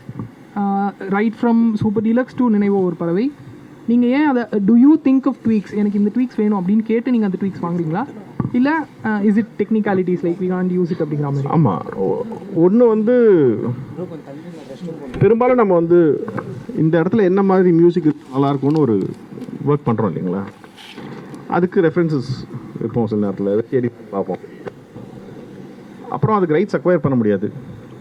நாங்கள் வந்து ஸ்டார் வார்ஸ்க்கு கேட்டோம், அவங்க கொடுக்குறதே இல்லைன்னு சொல்லிட்டாங்க. அமௌண்ட் கூட சொல்ல அவங்க வந்து இல்லை இப்போ கொடுக்குறது இல்லை அப்படின்ட்டாங்க. அதே மாதிரி வேறு ஒரு ஹிந்தி சாங் ஒன்று கேட்டிருந்தோம், 25 lakhs ஏதோ கேட்டிருந்தாங்க. ஒரு வரத்துக்கு அவ்வளோ ஸ்பெண்ட் பண்ண முடியாத சுச்சுவேஷன். ஸோ இந்த மாதிரியான ப்ராக்டிக்கல் ரீசன்ஸ் இருக்குது. சில நேரத்தில் வந்து மூட் இருக்குது, பட் அது நமக்கு இன்னும் வேறு மாதிரி பண்ணலான்னு தெரியும் இல்லைங்களா? ஸோ அதனால் அதை எடுத்து அதுலேருந்து வேறு சைடு எடுத்துகிட்டு போக பண்ணணும். யா சார், 2 கேள்வி இருக்குது. இப்போது தற்காலமாக வந்து பார்த்திங்கன்னா அம்பேத்கரிசம் பேசக்கூடிய படங்கள் வருது, வலதுசாரி சிந்தனை பேசக்கூடிய படங்கள் வருது. திருமுருகன் தோழர் கேட்ட கேள்வி தான் நான் ஸ்ட்ரைட்டாக கேட்குறேன். திராவிட அரசியல் பேசக்கூடிய படங்களும் மார்க்சிய சிந்தனை பேசக்கூடிய படங்களும் வராததுக்கு உலகமயமாக்களுடைய தாக்கம் தான் முக்கியம் காரணம்னு நினைக்கிறீங்களா, இல்லை மக்களுடைய சிந்தனை வந்து மாறிடுச்சுன்னு நினைக்கிறீங்களா? அதான் ஒன்றால் இன்னொன்று ஆயிருக்குன்னு சொல்கிறேன். உலகமயமாக்கலால் மக்களுடைய சிந்தனை மாறி இருக்கு, அவங்களுடைய வாழ்க்கையினுடைய தேவைகள் மாறி இருக்கு. அப்புறம் சொன்ன மாதிரி அரசியல் கட்சிகளும் இந்த ஊடகத்தை எவ்வளோ பயன்படுத்திக்கணுங்கிறதுல அவங்களுடைய சிந்தனையும் மாறி இருக்கு. இன்னும் எதுவும் கிடையாது, பாலிசி அப்படின்ற மாதிரியான படங்கள் வர்றதுக்குல்ல, அது வந்து இயக்குநர்கள் அந்த அந்த அந்த சிந்தனை வந்து மாற்றணுமா, இல்லை அது சரிதானா? இதில் நானே பண்ணியிருக்கேன், அதனால் அது சரிதான் தான் சொல்ல முடியும். அதனால் அது சரிதான் நம்புறதுனால தான் நான் அதை பண்ணுறேன். இன்னொன்று, தான் தோன்றுறது தானே ஒரு கிரியேட்டரோட ஒர்க்கு. அது நல்லா இல்லைன்னா நீங்கள் திட்டலாம், தான் தோன்றியாக இருப்பது தானே. இப்போது ஒரு சிந்தனையை வந்து முதல் தடவை ஒன்று சொல்கிறோம், இது சமூகத்துக்கு ஒத்து வரல, இவன் வந்து பைத்தியக்காரத்தனமாக வளர்றான்னு சொல்கிறவங்க சொல்லுவாங்க, நல்லா இருக்குன்னு ஏற்றுக்கிறவங்க ஏற்றுக்குவாங்க. காலம் தான் அதை முடிவு பண்ணும். அது தேவைன்னா அதை கையில் வச்சுக்குவாங்க. நான் அது காலம் முடிவுன்னா பெரிய விஷயமா சொல்ல வரல, மக்களுக்கு பயன்பட்டால் கையில் வச்சுக்குவாங்க, இல்லைன்னா தூக்கி போட்டுருவாங்க. சமூக பொறுப்புன்னு ஒன்று இருக்குல்ல, அதை வந்து அவங்க தவறாக பயன்படுத்துறாங்களா இல்லை அவங்களுக்கு அது புரியவே இல்லையா? எல்லாம் அதுவும் தான் இருக்குது. ஒருத்தராக இருந்தால் நீங்கள் கேட்குறதுக்கு பதில் சொல்லலாம், நிறைய பேர் இருக்கும்ல. சில பேருக்கு வந்து அது புரிஞ்சிருக்கு, சில பேர் தவறாக பயன்படுத்துகிறாங்க. அது யாருன்னு உங்களுக்குமே தெரியும். இல்லை நான் ஏன்னா இல்லை நான் வந்து எதுக்கு சொல்கிறேன், நான் ஆடியன்ஸ்க்குமே ரொம்ப கிளியராக தெரியல இவங்க எதுக்காக இந்த படம் எடுத்திருக்காங்கன்றது தெரிஞ்சுக்கிற அளவுக்கு தான் ஆடியன்ஸும் இருக்காங்க. அவ்வளோ கிராஃப்டியான டேரக்டர்ஸ்லாம் யாரும் இல்லை, அவங்க தெரியாத கண்டுபிடிக்க முடியாத அளவுக்கு எடுக்கிற அளவுக்குலாம் யாரும் இல்லை.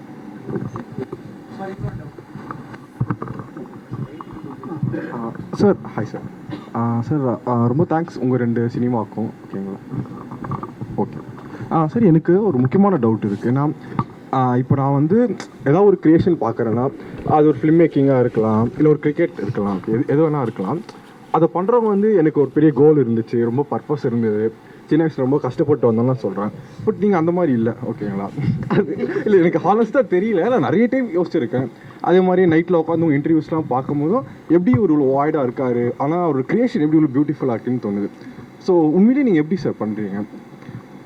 ஒரு சைக்கிள் நல்லா ஓடுதுன்னு வச்சுக்கோங்களேன், அது சைக்கிளை ஒழுங்காக பண்ணால் போதும். சைக்கிளுக்கு எந்த விதமான இன்டென்ஷனும் இருக்கணும் அவசியம் இல்லை. ஸோ அந்த விதத்தில் நான் என் வேலையை மட்டும் செய்கிறேன், எனக்கு அதில் எந்த விதமான பர்சனல் ஈடுபாடும் இல்லை சார். ஆனால் எனக்கு ஹானஸ்ட்டாக சொன்னால் சார், எனக்கு ஹானஸ்ட்டாக என்னென்னா, சைக்கிளே நீங்கள் பார்த்தீங்கன்னா நிறைய பிராண்ட் இருக்குது, நிறைய டைப்ஸ் இருக்குது. இல்லை உண்மைதானுங்க. ஓகேவா? பட் ஆனால் அந்த இன்வென்டரோ இல்லைனா அந்த இன்ஜினியரோ வந்து ஒரு பர்டிகுலர் பர்பஸ்க்காக இது கொஞ்சம் யூனிக்காக பண்ணணும், டிசைனை சேஞ்ச் பண்ணணும்னு நினைக்கிறாங்க. உங்கள் படம் உண்மையிலே யூனிக்காக இருக்குது. ஒரு ஃப்ரேமாக இருக்கட்டும், இல்லை சில சீனு, சில ட்ராக்ஸ் எல்லாம். ஓகேங்களா? அதான் 2வது கொஸ்டின் அதை பற்றி தான் இருக்குது. ஸோ பட் ஆனால் உண்மையிலேயே அது ஒரு டீப்பான பர்பஸ் இருக்க மாதிரி தான் எனக்கு தெரியுது. நீங்கள் சொல்கிறது ஏற்றுக்க முடியல சார். நான் சொல்கிறேன் என்னன்னா, நான் சொன்ன உதாரணம் வந்து சைக்கிள் வந்து நான் சைக்கிள் பண்ணுறேன்னு சொல்ல, நான் தான் அந்த சைக்கிள்னு சொல்கிறேன். என்னை எடுத்துகிட்டு நீங்கள் வீட்டுக்கு போகலாம், டாஸ்மாக் போகலாம், அந்த மாதிரி. அதனால் நான் வந்து எனக்கு பர்சனலாக எந்த விருப்பு இல்லாமல் இருக்கேன். ஒரு வேலையை கொடுத்தா அதை ஒழுங்காக செய்யணுன்றது மட்டும் வச்சுருக்கேன். சார் ஆனால் உங்கள் படைப்பை பார்த்தா அப்படி தெரில சார். இது நீங்கள் பாசிட்டிவாக சொல்கிறீங்களா நெகட்டிவாக சொல்கிறீங்களான்னு தெரியல. நான் ரொம்ப சின்சியராக தான் செய்கிறேன். இல்லை, அதுக்கு தானே நமக்கு சம்பளம் கொடுக்குறாங்க இங்கே. சரி, எனக்கும் சம்பளம் தராங்க, பட் நான் அந்தளவுக்கு சின்சியராக இல்லை. இன்ஜினியர் ஏன்னா அதை நீங்கள் பிடிச்சதால தான் இவ்வளோ லவ் பண்ணி பண்ணுறீங்கன்னு தோணுது, ஒரு பேஷனோட ஒரு ஃப்ரேம்லேயும். இல்லை, அது முழுக்க கடமை உணர்ச்சி விட்டு தான். இது செய்யணும், ஒழுங்காக செய்யணும். அதுக்கு தான் அதுக்கு சம்பளம் கொடுக்குறாங்க கொடுக்கலங்கிறது கூட அப்புறமா. இதை தான் ஒத்துக்கிட்டோம், அதை செய்கிறோம். ஸோ அதை எவ்வளோ ஒழுங்காக பண்ணுறோமோ அதுதான் நம்ம வேலை. புரிஞ்ச மாதிரி இருக்குது, நான் யோசிக்கிறேன். சார் 2வது கேள்வி சார், இப்போ ஒரே ஒரு விஷயம். அப்புறம் சார், நான் நிறைய சவுண்ட் ட்ராக் கேட்டிருக்கோம். ஓகேங்களா? பட் ஆனால் இப்போ பார்த்து வச்சுக்கோங்களேன், இப்போ ஒரு செக்ஷுவல் சம்மந்தப்பட்டமான இது, அப்புறம் ஒரு அன்சர்டனான டைமில் கேட்குற மாதிரி ட்ராக்ஸ்லாம் உங்ககிட்ட தான் வந்திருக்கு எனக்கு தெரிஞ்சு. ஓகே, நான் தமிழ் சினிமா தான் மோஸ்ட்டாக பார்ப்பேன். அதுவும் பார்த்தீங்கன்னா இப்போது ஏதாவது ஒரு டீப் தாட்ஸ் இருக்குது, எனக்கு சில இதில் தோணுது, அந்த மாதிரியான பர்சன் தான் இதை வந்து பப்ளிக்காக தரணும்னு நினைப்பாங்க. இப்போ காமத்து பாலே இருக்கட்டும், அந்த ட்ராக்காக இருக்கட்டும், சிங்க் ஆகிற மோஷனு, ரியல் டைமில் சிங்க் ஆகிறது எல்லாமே சொல்கிறேன். ஸோ எனக்கு அப்படி தோணலை சார், நீங்கள் சொல்கிறது ஏற்றுக்க முடியல. தப்பாக எடுத்துக்காதீங்க, ஹானஸ்ட்டாக சொல்கிறேன். தப்பாக எடுத்துக்கிறதுக்கு ஒன்றுமே இல்லை. அதான் இந்த ட்ராக்ஸ் வந்து எந்த மாதிரி ஃபீல்டில் நீங்கள் கேட்டீங்க ராஜா சார் கிட்டேயோ, யுவன் சங்கர் ராஜா சார் கிட்டே? இப்போ நீங்கள் சொல்கிறது மாதிரி தான்.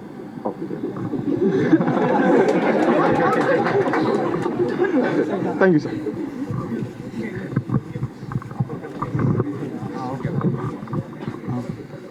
ஹலோ சார், இப்போ நான் ஒரு ஃபிலிம் ஸ்டூடெண்ட்டாக இருக்கேன். அதுக்கு ஒரு பெரிய இப்போ காரணம் நீங்கள் தான், உங்கள் படங்கள் தான்.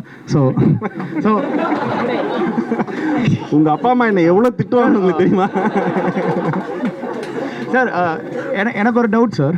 இப்போ உங்கள் மூவிஸ்லாம் ரொம்ப விஷுவலி ஸ்டன்னிங்காக இருக்குது சார், ஆனால் ரொம்ப மீனிங்ஃபுல்லாக இருக்குது சும்மா. ஸோ அது நீங்கள் எழுதுகிறப்ப உங்களுக்கு அந்த மாதிரி ஒரு ஃப்ரேம்ஸ் ஓடுமா, இல்லை நீங்கள் ஆர்ட் டைரக்டரோடையோ சினிமாட்டோகிராஃபி ஒரு கொலாபரேட்டிவாக இருக்குமா? அது இப்போ ஃபார் எக்ஸாம்பிள் நினைவு ஒரு பறவையில் அவங்க ஃபஸ்ட் டைம் அவனை ஹாஸ்பிட்டலில் பார்க்க போகிறப்போ ஒரு பேசேஜ் நடந்து வருவாங்க. அதில் யூ கேன் டெல் தட் அதில் நிறைய இம்ப்ளிகேஷன்ஸ் இருக்கும். அதெல்லாம் நீங்கள் மட்டும் யோசிக்கிறீங்களா இல்லை ஒரு கொலாபரேட்டிவாக தான் நடக்குதா? நான் முன்னாடி சொன்ன மாதிரி தான் இதில் நிறைய ஃபேக்டர்ஸ் இன்வால்வ் ஆகுது. அந்த பர்டிகுலர் சீன் வந்து எழுதுனதுலேயே இருக்குது. அது வந்து நெவர் எண்டிங் காரிடார்னு சொல்லி தான் அந்த சீக்வன்ஸோட பேர் வச்சுருந்தோம். நடந்துட்டே இருப்பான்றோம். அதுதான் ஐடியா. நல்ல வேலையாக அந்த மாதிரி ஒரு இடம் கிடச்சிருச்சிங்க.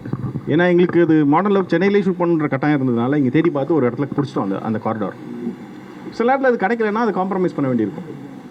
இது வந்து நம்ம எதிர்பார்த்தது நடந்தது நடக்காததுன்னு.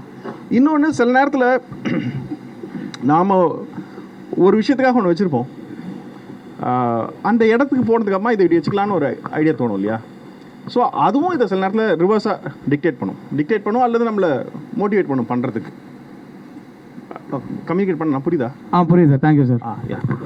சார் 2 பேர்ட்டுமே தான் ஒரு கேள்வி சார். என்னன்னா இப்போ வந்து நம்ம நினச்சிட்டு இருக்கோம் தமிழ் சினிமா ஒரு முற்போக்கு சினிமா அப்படின்ற மாதிரி. எனக்கு என்னமோ என்ன பிரச்சனையாக இருக்குன்னா, நம்மளாக தான் அப்படி நினச்சிட்டு இருக்கோம். ஒரு மைனாரிட்டி பீப்புள் தான் எப்போ பார்த்தாலுமே நம்ம அதை பற்றி பேசிக்கிட்டே இருக்கோம். இப்போது தோழர் வந்து கேட்டிருந்தாரு, தோழர் வந்து ஆல்ரெடி பேசியிருக்கிறதுமே மார்க்சிய சிந்தனை, அம்பேத்கரிய சிந்தனை அப்படின்னு பெரியார் சிந்தனை நம்ம பார்த்தாலுமே அந்த மாதிரியான படங்கள் வந்துக்கிட்டு தான் இருக்குது. இப்போ என்னென்னா பராசக்தி, ரத்த கண்ணீர்கள்லாம் அது போன்ற படங்களில் பேசிகிட்டு தான் இருக்காங்க. ரஞ்சித் வரதுக்கு முன்னாடி அது போன்ற படங்கள் எடுத்துருந்துருக்காங்க. ஆனால் ரஞ்சித் வந்து ஒரு வேறு விதமாக நம்ம சொல்லியிருந்தார் அப்படின்ற ஒரு கான்செப்ட் இருக்குது. இப்போ என்னென்னா இப்போ எல்லாத்தையுமே உங்கள் மேலே நீங்கள் டேரக்டர் மேலே நாங்கள் திணிக்கலை, ஏன் அதை பற்றி நீங்கள் பேச மாட்டீங்க அப்படின்னு. ஆனால் இந்த தமிழ் சினிமாவில் தொடர்ந்து இந்த பிரச்சனை இருந்துக்கிட்டே இருக்குது. என்னென்னா இப்போ நான் எடுக்கிறத வலதுசாரி சிந்தனை இருக்கவங்களும் ஜாதி ரீதியாக ஒரு படம் எடுக்கிறேன் அப்படின்னா வலதுசாரி சிந்தனையில் இருக்கவங்களும் அதை ஒரு படமாக எடுக்கிறாங்க. அப்படின்னும் போது இப்போ ஆஃப்டர் குளோபலைசேஷன் அப்படின்னும் போது இப்போ நீங்கள் சொன்னீங்க கூட்டு குடும்பத்திலேருந்து நம்ம தனியாக வரோம் அப்படின்னும் போது என்ன ஆகுதுன்னா, நான் எனக்குன்னு பேச ஆரம்பிச்சிரு. அது என்ன பிரச்சனையாகுது அப்படின்னா, இந்த ஒரு இயக்கங்கள்லாம் இருக்குது அப்படின்றத எந்த ஒரு படங்கள்லையுமே இங்கே பேசுகிறது இல்லை. அதே மாதிரி ஒரு யூனியன் இருக்குது அப்படின்றத எந்த ஒரு படங்கள்லையுமே பேசுகிறது இல்லை. இதுக்கு முன்னாடி இருந்த படங்கள்லாம் நிறையா அதை பேசியிருக்காங்க. இப்போ இருக்கிற படங்கள்லாம் அது பேசுகிறதே இல்லை. அதனால் ஒரு விஷயத்தை எதிர்த்து நம்ம ஒற்றுமையாக குரல் கொடுக்கணும் அப்படின்ற வந்து குறைஞ்சிட்டு இருக்கிறதா நான் பார்த்துட்ருக்கேன். இப்போ என்ன ஆகுது இது அப்படின்னா, காலப்போக்கில் இப்போ அரசியல் கட்சிகள்லாம் வந்துட்டு இருக்கு. நம்ம இதே தமிழ் சினிமா முற்போக்குன்னு நினைக்கிற காலகட்டத்திலேயே இன்னும் ஒரு அரசியல் கட்சி வந்துட்டு இருக்கு. இது இப்படியே தொடர்ந்துக்கிட்டு தான் இருக்குது. இதுக்கு என்னதான் தோழர், என்னதான் பண்ணுறது? இது 2 பேர்கிட்டையுமே தான் தோழர். சொல்லுங்க.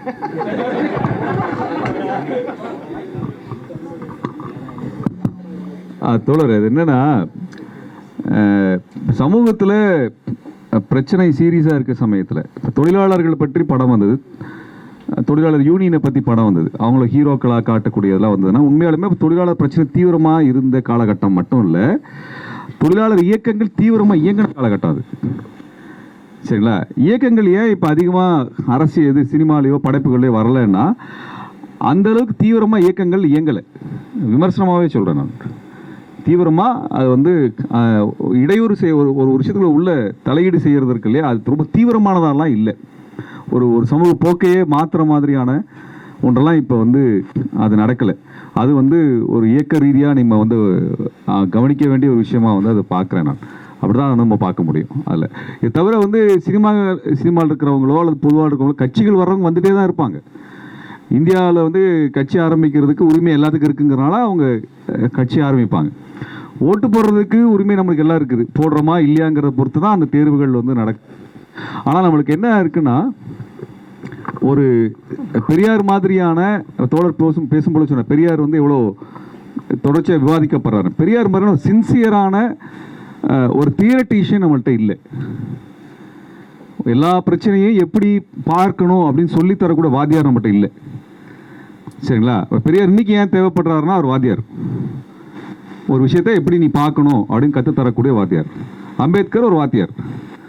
சரிங்களா? அப்படியான ஒன்று நம்மளுக்கு இன்னைக்கு இல்லாமல் போனதுனால எல்லா இடங்கள்லையும் நம்ம வந்து தனித்தனியாக நிற்கிறோம். பெரியாருக்கு பின்னாடி காலகட்டத்தில் அந்த திராவிட சித்தாந்தம் சினிமாவில் இல்லை. சரிங்களா? இப்படியான ஒன்று தான் இன்றைக்கி இருக்கக்கூடிய ஆனால் இன்றைக்கி அது தேவையாக இருக்குது. அதனால் தனியாக சினிமாவில் அது ஏன் இல்லை, இலக்கியத்தில் ஏன் இல்லை, கவிதையில் ஏன் இல்லை, தனித்தனியாக நம்ம கேட்க முடியாது. தீவிரத்தன்மையில் மாற்றி ஆகணும் அப்படின்னு நம்ம யோசிக்கிறோமா இன்றைக்காவது? இல்லை. நமக்கு வந்து இது உண்மையாலுமே மாற்றி ஆகணும் அப்படின்னு நம்ம யோசிக்கிறதே இல்லை. இப்போ நீங்கள் சென்னைக்குள்ளே எடுத்துக்கிட்டா தூய்மை பணியாளர் நம்ம எல்லாருமே பார்க்குறோம், எல்லா வீடுகள்லையும் தெருக்குள்ளேயும் பார்க்குறோம். அவங்கெல்லாம் யார், அவங்களுக்கு என்ன சம்பளம், அவங்க எப்படி வேலை பார்க்குறாங்க, நீங்கள் வீடு கூட்ட சொன்னால் நம்ம யாரும் வீடு கூட்டுறதுக்குள்ளார என்ன எரிச்சல் அடைவோம் நம்மளுக்கு எல்லாருமே தெரியும். சாதாரண ஒரு 500 ஸ்கொயர் ஃபீட்டோ 1000 ஸ்கொயர் ஃபீட் வீடு கூட்டுறதுக்கு என்ன கஷ்டப்படும் தெரியும். ஆனால் தூய்மை பணியாளர் 1/2 கிலோமீட்டர் கூட்டணும், 1/2 கிலோமீட்டர் கூட்டணும். அப்புறம் நம்ம வந்து குப்பையை பொறுப்பாலம் போடுறதே கிடையாது, அதான் சுத்தப்படுத்தணும். எல்லாத்துக்கும் சேர்த்து அவங்க சம்பளம் 8000 10,000 தராங்க, அதுவும் நிரந்தர வேலை கிடையாது. இன்றைக்கி லீவ் எடுத்துட்டிங்கன்னா சம்பளம் கட் பண்ணுவாங்க. ஆனால் இன்றைக்கி போட்ட குப்பை நாளைக்கு இருக்கும், இன்றைக்கி குப்பையை சேர்த்து அவங்க நாளைக்கு அள்ளணும். இதை குறித்து தீவிரமாக யோசிக்கக்கூடிய அல்லது அதை வந்து கையில் எடுத்து பேசக்கூடிய இடத்துல நம்ம யாருமே இல்லை. இப்போ அதுக்கு நம்ம அரசியல் இயக்கங்கள் செய்யலையா, அரசியல் கட்சிகள் பொறுப்பு இல்லாமல் இருக்கிறீங்களா அப்படின்னு கேட்டிங்கன்னா அதுக்கான போராட்டங்கள் நடக்குது, ஆனால் யாரும் பங்கெடுக்கிறது இல்லை. அது எப்போவுமே என்னென்னா, அந்த நம்ம ஆர்ப்பாட்டம் பண்ணோம்னா 10 பேர் என்ன கத்திட்டு இருப்பான், வேலை இல்லாமல் போகிறாயா, நான் காதுபட கேட்குறோம், ரொம்ப சாதாரணமாக காதுபட கேட்குறோம். ஆனால் இன்றைக்கி மேற்குலகத்தில் பாருங்கள், பாலஸ்தீனத்துக்காக லட்சக்கணக்கான பேர் ரோட் போகிறான். நம்ம ஊரில் வருமா? எங்கேயோ பாலஸ்தீனில் நடக்குது, நான் எனக்கு என்ன பிரச்சனை அப்படிங்கிற இடத்துக்கு தான் எல்லாருமே போயிடுறோம். நீங்கள் மேற்குலகத்தில் எடுத்துட்டிங்கன்னா அவன் சாக்கர் மேட்ச் பார்க்குறதுக்கும் 1000 கணக்கில் போகிறான். இன்சூரன்ஸ் பாலிசியை கட் பண்ணிட்டேன்னா அதுக்கும் லட்சக்கணக்கில் ரோட்டில் இறங்குறான். சரிங்களா? அது இந்த சமூகம் உங்களோடது, சரிங்களா, உங்களோடது. அப்போ நீங்கள் தானே கையில் எடுக்கணும். இப்போ இன்றைக்கே இருக்கக்கூடிய இதே கூட்டம், நாங்கள் வந்து சோழர் காலத்தை பற்றி எப்படி தெரிஞ்சுக்கிறதுன்னு ஒரு கருத்தரங்கு வச்சோம். ஒரு ஆய்வாளர் வந்து உண்மையாலுமே பொன்னியின் செல்வன் மாதிரி ஒரு கலர்ஃபுல்லாக இருந்துச்சா அப்படின்னு தெரிஞ்சுக்கிறதுக்காக ஒரு ஆய்வாளரை கூப்பிட்டு வச்சோம். அன்றைக்கி 20 பேர் கிடையாது, சரிங்களா? அப்போது நம்மளுக்கு என்ன அதில் அந்த தகவல் தெரிஞ்சுக்கிறதுக்கான ஆர்வம் என்ன, பங்கேற்கிற ஆர்வம் என்ன அப்படிங்கிறதான் நம்மளுக்கு இன்றைக்கி இருக்கக்கூடிய பெரிய பிரச்சனையாக இருக்குது. அடுத்த என்ன சிக்கல் என்ன இருக்குன்னா, எல்லா போராட்டத்தையும் கூட்டத்தையும் நான் யூடியூப்லேயே பார்த்துட்டு போயிடுவேன்.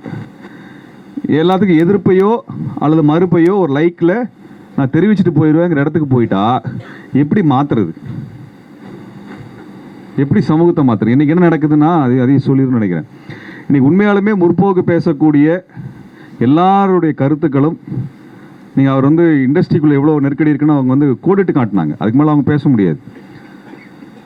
முற்போக்கு கருத்துக்கள் பேசக்கூடியவங்க எல்லாத்தோடதும் சமூக வலைதளம் முடக்கப்பட்டுருச்சு, சமூக வலைதளம் முடக்கிடுறாங்க, சரிங்களா? அப்போ ரைட் விங்கில் இருக்கிறவங்களோட மெட்டீரியல் மட்டும்,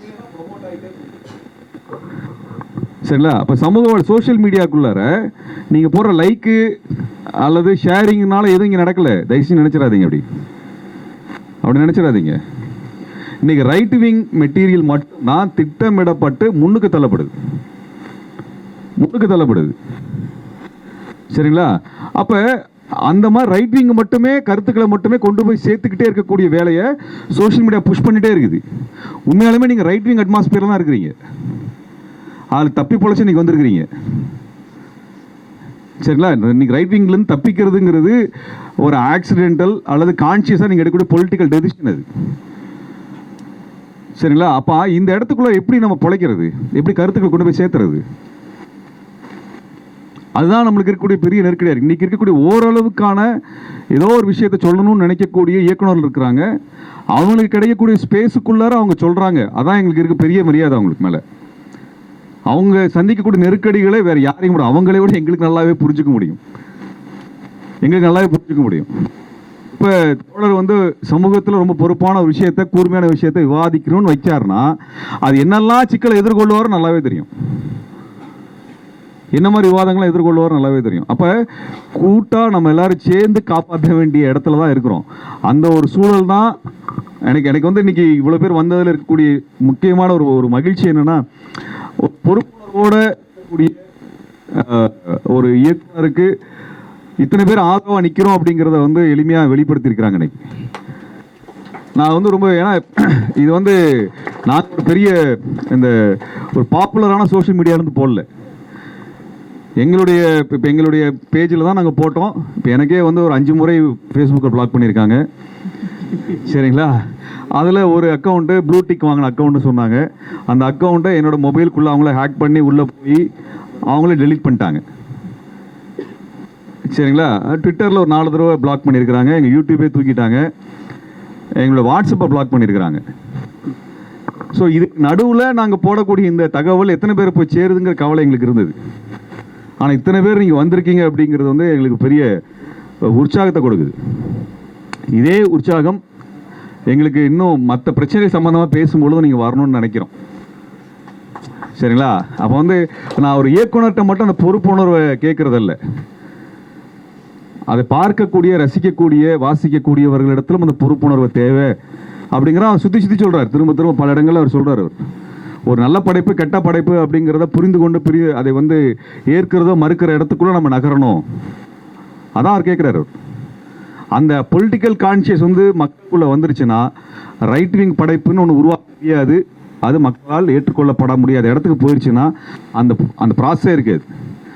அந்த சோஷியல் மீடியாவுடைய தன்மை இருக்குது இல்லைங்களா, அதனுடைய ரிசல்ட்டு தான் இன்றைக்கி நீங்கள் அனிமல் பட வெற்றியை பார்க்குறோம். அது வந்து ஃபன் கிடையாது, அது கல்ச்சராக கல்ட்டாக மாற்றிட்டானுங்க. அது ரொம்ப ஆபத்தானதாக நம்ம பார்க்குறோம். அது சரிங்களா? அதனால் நம்மளுக்கு வந்து இயக்கங்கள் இன்றைக்கி வந்து தீவிரமாக இயங்கணும்னா அதற்கான எல்லா பங்கேற்பும் எல்லா இடத்துலையும் தேவை இருக்குது. அந்த பங்கேற்புகள்லாம் சேரும் பொழுது படைப்புலகம் இன்னும் சிறப்பானதாக வர முடியும். அப்படியான சூழல் உருவாகுதுன்னா அவங்க படைப்பு இன்னும் தீவிரமானதாக முன்னுக்கு நகரக்கூடியதாக இருக்கும்னு நினைக்கிறேன். நான் பெரிய பதிலாக சொல்லிட்டேன்னு நினைக்கிறேன். அவருடைய கருத்துக்களை எப்போவுமே நம்ம மெயின் ஸ்ட்ரீம் மீடியா இப்போ ஒரு ஹாலிவுட் மூவிலேருந்து எடுத்துக்கிறோம் அப்படின்னா ஒரு ஷார்ட்ஸ், இந்த மாதிரி ஷார்ட்ஸ் இருக்குது, இந்த மாதிரி இருக்குது அப்படின்றத தான் எடுத்துக்கிறோமே தவிர்த்து அதை தாண்டி அவங்க எந்த விதமான அரசியல் பேசுகிறாங்கன்றதை நம்ம எடுத்துக்கவே மாட்டோம். இப்போ ரஷ்யன் ஃபிலிம் வந்து அதை விட எந்த அளவுக்கு பெட்டராக இருக்குன்னு வந்து சொல்லியிருந்தார். இருந்தாலும் நம்ம ஏன் அதை எடுத்துக்கவே மாட்டோம்? ஏன் மக்கள் அதை ஏற்றுக்கிற மாட்டாங்கன்னு நம்ம நினைக்கிறோமா? இல்லை அதான் தொடர் அதை புரிஞ்சுக்கிற முடியல. அதை எப்படி விளைக்கிறேங்க? நீங்கள் முதல்ல கேட்ட கேள்விக்கும் ஒரு பதில் நான் சொல்லிடுறேன். நாம தான் வந்து இவ்வளோ இயக்கங்கள் நடக்குது, இது நடக்குதுன்னு சொல்கிறோம், உண்மையில் அவ்வளோ இல்லைன்னு சொல்கிறோம் இல்லைங்களா? இப்போ ஒன்றும் இல்லை, சுதந்திர காலத்தில் கூட சுதந்திரத்துக்காக போராடினவங்க அளவு பார்த்திங்கன்னா கம்மியாக தான் இருக்கும். நீங்கள் திராவிட இயக்கங்கள் நடக்கும்போதும் கொஞ்சம் பேர் தான் அதை போய் செஞ்சுக்கிட்டு இருப்பாங்க. அவங்க ஆனால் அடையாளம், அவங்க ஆக்டிவாக செய்கிறத பல பேர் மனதில் தாங்கிட்டு இருப்பாங்க. அது அப்புறமா அந்த செயலோடி வரும் இதோட. ஸோ அதனால் இப்போ கொஞ்சம் பேர் தான் பண்ணுறாங்கன்னு நினைக்காதீங்க. இன்னொன்று, இந்த மாதிரி படங்கள் கொஞ்சம் தானே இருக்குது, மற்ற எல்லா குப்பைகளும் இருக்குன்னு நீங்கள் நினச்சிங்கன்னா அதுவும் இருக்கட்டுமே. சரிங்களா? நம்ம இன்றைக்கி அது தவறான படம் நம்ம நினைக்கலாம். காலப்போக்கில் அது ரொம்ப நல்ல படம் மக்கள் புரிந்து கொள்ளப்படலாம் மக்களால். அதனால் அந்த ஜட்ஜ்மெண்ட்டுக்குள்ளேயும் போக வேண்டான்றது என்னுடைய ரிக்வெஸ்ட். இது ஒன்று. அப்புறம் நம்ம ஹாலிவுட் ஃபிலிம்லேருந்து கிராஃப்டை கற்றுக்குறோம் அப்படின்னு சொல்கிறோம் இல்லைங்களா? ஏன்னா நமக்கு அதுக்கு தேவை இருக்கிறதா நம்புகிறோம், அதனால் நம்ம அதை கற்றுக்குறோம். அவனுடைய அரசியல் நமக்கு தேவையில்லை, நமக்கே அரசியல் இருக்குன்னு நம்ம நினைக்கிறதுனால நம்ம அதை அவங்க கிட்ட இருந்து எடுக்காமல் இருக்கும். அப்படியா? சாரி, கடைசி பாயிண்ட் கேட்டுச்சிங்களா? இன்னும் பக்கத்தில் வைக்கணுமா? அப்படிங்களா? சாரி. ஸோ நாம் வந்து ஹாலிவுட் சினிமாவிலேருந்து அவங்கக்கிட்ட கிராஃப்டை கற்றுக்கணும்னு நினைக்கிறதுனால நம்ம அதை கற்றுக்குறோம். நம்ம அவங்கக்கிட்ட அந்த அரசியல் கற்றுக்காததுக்கு காரணம் நமக்கு இங்கே சொந்தமாக நம்ம ஒரு அரசியல் இருக்குது. இந்த அரசியலை சொல்கிறதுக்கு அந்த கிராஃப்ட் இருந்தால் நல்லாயிருக்கும் அப்படின்றதுனால நம்ம அதை கற்றுக்குறோம். சரிங்களா? வணக்கம் சார். சார், இங்கே ஏற்கனவே கேட்ட கேள்வியோட தொடர்ச்சி தான். சார் சொல்லும்போது வன்முறை படங்களில் வன்முறை பற்றி பேசும்போது அந்த படங்கள்லாம் நம்ம பார்க்காம விட்டுட்டோம்னா அது மாதிரி படங்களே வராது அப்படின்னு நம்ம ஒரு பதில் சொன்னீங்க. அது நடைமுறை தமிழ்நாடு மாதிரியான சினிமாவும் வாழ்க்கையும் ஒன்றி போன இறுகி போன ஒரு சமுதாயத்தில் அது நடைமுறையில் சாத்தியமா? ரெண்டாவது, கடந்த 4-5 வருஷத்தில் நடந்த டாப் 5 சக்ஸஸ்ஃபுல், அதாவது கமர்ஷியலி சக்ஸஸ்ஃபுல் படம் எல்லாமே பார்த்திங்கன்னா மண்டையை புழக்கிறது, ரத்தம் திரிக்கிறது, முன்னாடி முன் வரிசையில் உட்காந்து நம்ம சட்டையே அப்பப்போ செக் பண்ணிக்கிற மாதிரி இருக்கும்.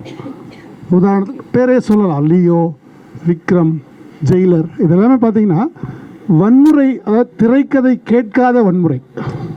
திரைக்கதைக்கு அந்த வன்முறை எந்த வகையிலையுமே கேட்காது. எடுத்த முதல் சீன்லேயே போய் உட்கார்ந்த உடனே தலையை கீழே தொங்க விட்டு மண்டையை உடைக்கிறதுங்கிறது அந்த திரைக்கதைக்கு அந்த அவ்வளோ பெரிய வன்முறை தேவையே இல்லைன்றது. அதனால் நான் என்ன நினைக்கிறேன்னா, அதை ஒரு கண்டென்ட் மாதிரி, அதையே ஒரு பொருளாக சேர்க்குறாங்களா இந்த திரைக்கதை எழுதும்போது? இப்போது சாப்பாடு டேஸ்ட்டாக இருக்கணும் அஜினமோட்டோ சேர்க்குறாங்களே, அது மாதிரி சோடா மாவு சேர்க்குறாங்களே, அது மாதிரி இயக்குனர்கள், நான் குறிப்பாக சொல்லணும்னா ஜென்ரலாகவே சொல்கிறேன், எழுதும்போது இவ்வளோ அளவுக்கு வன்முறை வந்து இருந்தால் இது ஒரு மேசிவ் சக்ஸஸ்ஃபுல் ஃபில்மாக வரும் அப்படின்னு நினச்சி எழுதுகிறாங்களோன்னு எனக்கு தோணுது. ஏன்னா நான் குறிப்பிட்டு பெயர் சொன்ன படங்களும் சரி, பெயர் சொல்ல இன்னும் விட்டு போன படங்களும் பார்த்தீங்கன்னா வன்முறைங்கிறது அவ்வளோ தேவையே படாத மாதிரி தான் அங்கே இருக்கும். ரெண்டாவது, கொடுக்கறத நிறுத்தினா தான் வந்து பார்க்குறது குறைப்பாங்களே தவிர அவைலபிலிட்டி கட் பண்ணால் தான் கன்சம்ஷன் குறையும். இப்போ உதாரணத்துக்கு லாட்ரி கட் பண்ணதுக்கு பிறகு தமிழ்நாட்டில் லாட்ரியே இல்லை. டாஸ்மாக் அரசு நடத்துறதை நிறுத்தினா 80% குறையும் நான் நினைக்கிறேன். அப்போ ஒரு படைப்பு அறம் அப்படின்றது படைப்பாளிகள்கிட்ட இருந்தால் தொடங்கணும். ஏன்னா அது கன்சம்ஷன் ஆகிடுச்சு, நுகர்வோர் உலகம் ஆகிடுச்சு. எந்த பொருள் போட்டாலும் வாங்கிறதுக்கு ஆட்கள் இருப்பாங்க. அப்போ கொடுக்குறவங்க மத்தியில் தானே கட்டுப்பாடு வேணும். அது அது அது விற்குதுங்கிறதுக்காக எல்லாத்தையுமே விற்க முடியாதுல்ல. ஒரு அறம் வேண்டாமா? கரெக்ட். அதை பற்றி நீங்கள் என்ன நினைக்கிறீங்க சார்? அதை பற்றி நான் என்ன நினைக்கிறேன்னு கிளியராக சொல்லிடுறேன். இப்போது நீங்கள் சொல்கிறது வந்து இதை தான் அரசாங்கம் சென்சர்ஷிப்னு ஒரு கருவியை வச்சு செய்கிறாங்க, சரிங்களா? அப்போது இல்லை, இது சென்சார் தாண்டி வருது. ஆனால் அரசாங்கம் தங்களுடைய கொள்கைகளுக்கு முரண்பாடாக உள்ள கருத்துக்களை சரி அதுக்கப்புறம் விற்கிறாங்க அப்படின்னா அதுக்கு ஒரு மெக்கானிசம் இருக்கு. ஆனால் சென்சாரை தாண்டி படம் வந்ததுக்கு பிறகு எந்த தடையும் கிடையாது. குட்கா வந்து ஜீவோ போட்டு தடை பண்ணிட்டாங்க. அதுக்கப்புறம் அது விற்குது கடையில். ஆனால் அது குற்றாங்க. இங்கே அது மாதிரி சென்சார் போர்டுன்னு ஒன்று இருக்கு. அவங்க என்ன நாம்ஸில் ஒரு படத்தை அனுமதிக்கிறாங்க, யூஏ இதெல்லாம் எப்படி பண்ணுறாங்கிறது எனக்கு ஒன்றும் தெரியல. அதை தாண்டி வந்ததுக்கு பிறகு அது பொது வழிக்கு வந்த உடனே அந்த பொருள் யாருனாலும் வாங்கலாம். இது என்ன ட்ரெண்ட் ஆகிடுதுன்னா, ஒரு குறிப்பிட்ட அளவுக்கு வன்முறை இருந்தால் 2 மடங்கு டேர்ன் ஓவர் பண்ணலாம், பிஸ்னஸ் பண்ணலாம் அப்படிங்கிறது கிட்டத்தட்ட உண்மையாகவே ஆயிடுச்சு. நம்ம எந்த நல்ல கருத்துள்ள கதை அம்சம் உள்ள பொழுதுபோக்கு அம்சம் உள்ள படம் கூட பெரிய வெற்றி பெறுவதில்லை. அதில் ரத்தம் வந்து ஒரு 50% இருந்துச்சுன்னா பெரிய வெற்றி. அது தவறுன்னு சொல்கிறீங்களா? கொடுக்கிறவங்க மத்தியில் ஒரு படைப்பு அறம் வேண்டாமா? இல்லை, அவங்களுக்கு ஒரு படைப்பு அறம் இருக்குது. சமுதாயத்தில் இருக்கிறதா படத்தில் வருது. படத்தில் இருக்கிறதா சமுதாயத்தில் வருது. ஒரு போராட்டத்தில் ஒரு தேவைக்கு ஏற்ப ஒரு வைலன்ஸ் வருதுங்கிறது பழைய கால படங்களோட உண்டு. ஆனால் இன்னைக்கு நீங்கள் நான் சொன்ன குறிப்பிட்ட படங்கள்லாம் பார்த்தீங்கன்னா வைலன்ஸ்க்காகவே ஸ்கிரிப்ட் பண்ண மாதிரி. ஒரு நிமிஷம், அது அவர் கேட்டு முடிச்சிட்டோம். நீங்கள் கொஞ்சம் சலசலன்னு ஆகிட்டாங்க, கொஞ்சம் பொறுத்துக்குங்க. இப்போது நான் உங்களுடைய கேள்வியில் இருக்கக்கூடிய இஷ்யூவாக என்ன பார்க்குறேன் அப்படின்னா, நீங்கள் வந்து இப்படி இருக்கணும், அப்படி இருந்தால் பெட்டர் அப்படின்னு சொல்லி ஒரு கட்டுப்பாடு இருந்தால் நல்லதுன்னு நினைக்கிறீங்க. ஓகே அப்படின்னு வச்சுக்கோங்களேன். இப்போ இந்த கட்டுப்பாடை விதிக்கக்கூடிய இடத்துல நீங்கள் இருக்கும்போது ஒரு இடத்துல கோடு போடுவீங்க, வேற ஒருத்தர் இன்னொரு இடத்துல கோடு போடுவார். இப்படி ஒன்று இருக்குது. நீங்கள் சொன்னீங்க இல்லையா, ஒரு அறம் சார்ந்து கதைக்கு தேவைப்படும் போது வைலன்ஸ் காமிக்கும் போது தப்பாக தெரியல அப்படிங்கிறீங்க. இப்போ ஒருவேளை எங்கள் அம்மாவுக்கு அதுவே தப்பாக தெரியுதுன்னு வச்சுக்கோங்களேன். அப்போ அவங்க இதே மாதிரி ஒரு கேள்வி இருப்பாங்க. அப்போது எல்லாரும் இதில் டெசிஷன் எடுக்கிற மாதிரி ஆச்சுன்னா ஒரு படைப்பு பண்ணவே முடியாது. இப்போ நீங்கள் சொல்கிற இதே விஷயம் பராசக்தி வந்த காலத்தில் நடந்துச்சுன்னா அந்த படமே வெளியே வந்திருக்காது, சரிங்களா? அப்போ இருந்தவங்களுக்கு எப்படி இருந்திருக்கும்? அந்த படத்தை பார்த்தவங்களுக்கு எவ்வளோ அபத்தமாக பேசுகிறாங்க, அம்பாள் என்றே கடா பேசிட்டான்னு சொல்லி இப்படி பேசிட்டாங்க, அபச்சாரமாக பேசிட்டான்னு கோச்சிருப்பாங்கல்ல. ஆனால் அதை வெளியே விட்டாங்க, மக்களுக்கு அது பிடிச்சதுனால பார்த்துக்கிட்டாங்க. இல்லை கொஞ்சம் எந்த வகையிலுமே நீங்கள் நல்லா யோசிச்சுன்னா அந்த திரைக்கதைக்கு எந்த வகையிலுமே அவ்வளோ வன்முறை தேவையப்படாது. சாதாரணமாக கரெக்ட். நீங்கள் புரட்சி சொல்கிறீங்க இல்லையா, நான் என்ன சொல்கிறேன், ரைட் விங்கில் இருக்கவங்களுக்கு அது புரட்சியாக தெரியாது, அது ரொம்ப தப்பாக தெரியும். நான் எதுக்காக சொல்கிறேன்னா, அவங்க கருத்தை அவங்க சொல்லட்டும். இதே மாதிரி படத்துக்கு இந்த மாதிரி காட்சிகள் வச்சா ஓடுன்னு அவங்க நம்புறாங்கல்ல, அது ஓடலைன்னு தெரிஞ்சுச்சா அவங்க அதை வைக்க மாட்டாங்கன்னு சொல்கிறேன் நான். அப்போ ஓடட்டுமே. நீங்கள் மற்றவங்க பார்க்கக்கூடாதுன்னு நீங்கள் எப்படி சொல்கிறீங்க? இல்லை இல்லை அது நீங்கள் பயப்படதான் வேணும். ஏன்னா நீங்கள் தனியாளாக இருந்துட்டு நீங்கள் தனியாளாக இருந்துட்டு இந்த உலகம் எப்படி இருக்கணும்னு நீங்கள் டிசைட் பண்ணணும்னு நினைக்கிறீங்க. இதைத்தான் ரைட் விங்கும் பண்ணுறாங்க.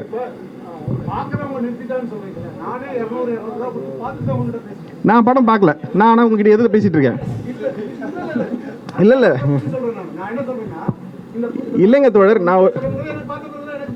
நான் பார்க்குற ட்ரெய்லர் பார்க்கும்போது எனக்கு தெரியுது, எப்படி உங்களுக்கு தெரியாமல் இருக்கு?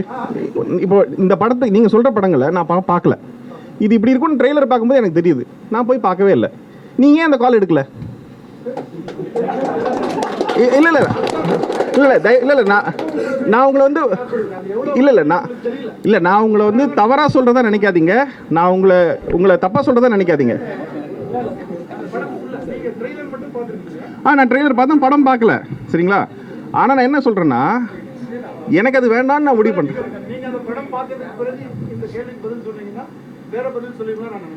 இருக்கலாம், அதுக்கு வாய்ப்பு இருக்கு, அது ஒன்றும் சொல்ல.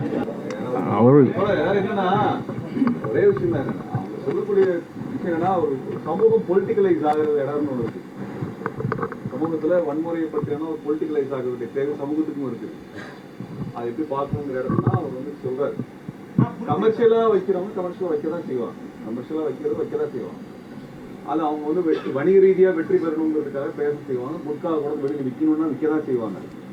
அதை பற்றியான நம்ம புரிதலை கொடுக்கலாமே ஒழிய திணிக்க முடியாதுன்னு நான் சொல்றேன். நம்ம திணிக்க முடியாது. நீங்க நம்ம பார்க்க வேண்டிய ஒரே அறம் இருக்குங்க. ஆனா எது அறம்னு யார் சொல்றதுன்னு கேக்குறேன். எந்த இல்ல இல்ல இல்ல சாரி சார், திரைப்படம் வந்து கலை, அதாவது ஆர்ட், காமர்ஸ். காமர்ஸ் தான் அப்பதான் போய் எல்லாத்தையும் சேரும். காமர்ஸ், சயின்ஸ் அண்ட் ஆர்ட், இதான் ஆர்டருங்கிற மாதிரி இப்போ ஆயிடுச்சு. அதே சமயத்தில் விற்பனை பொருளாவே ரத்தமும் கொலையும் போன்ற பயம். சரி, இதுக்கு நான் என்ன பண்ணணும்னு சொல்றீங்க?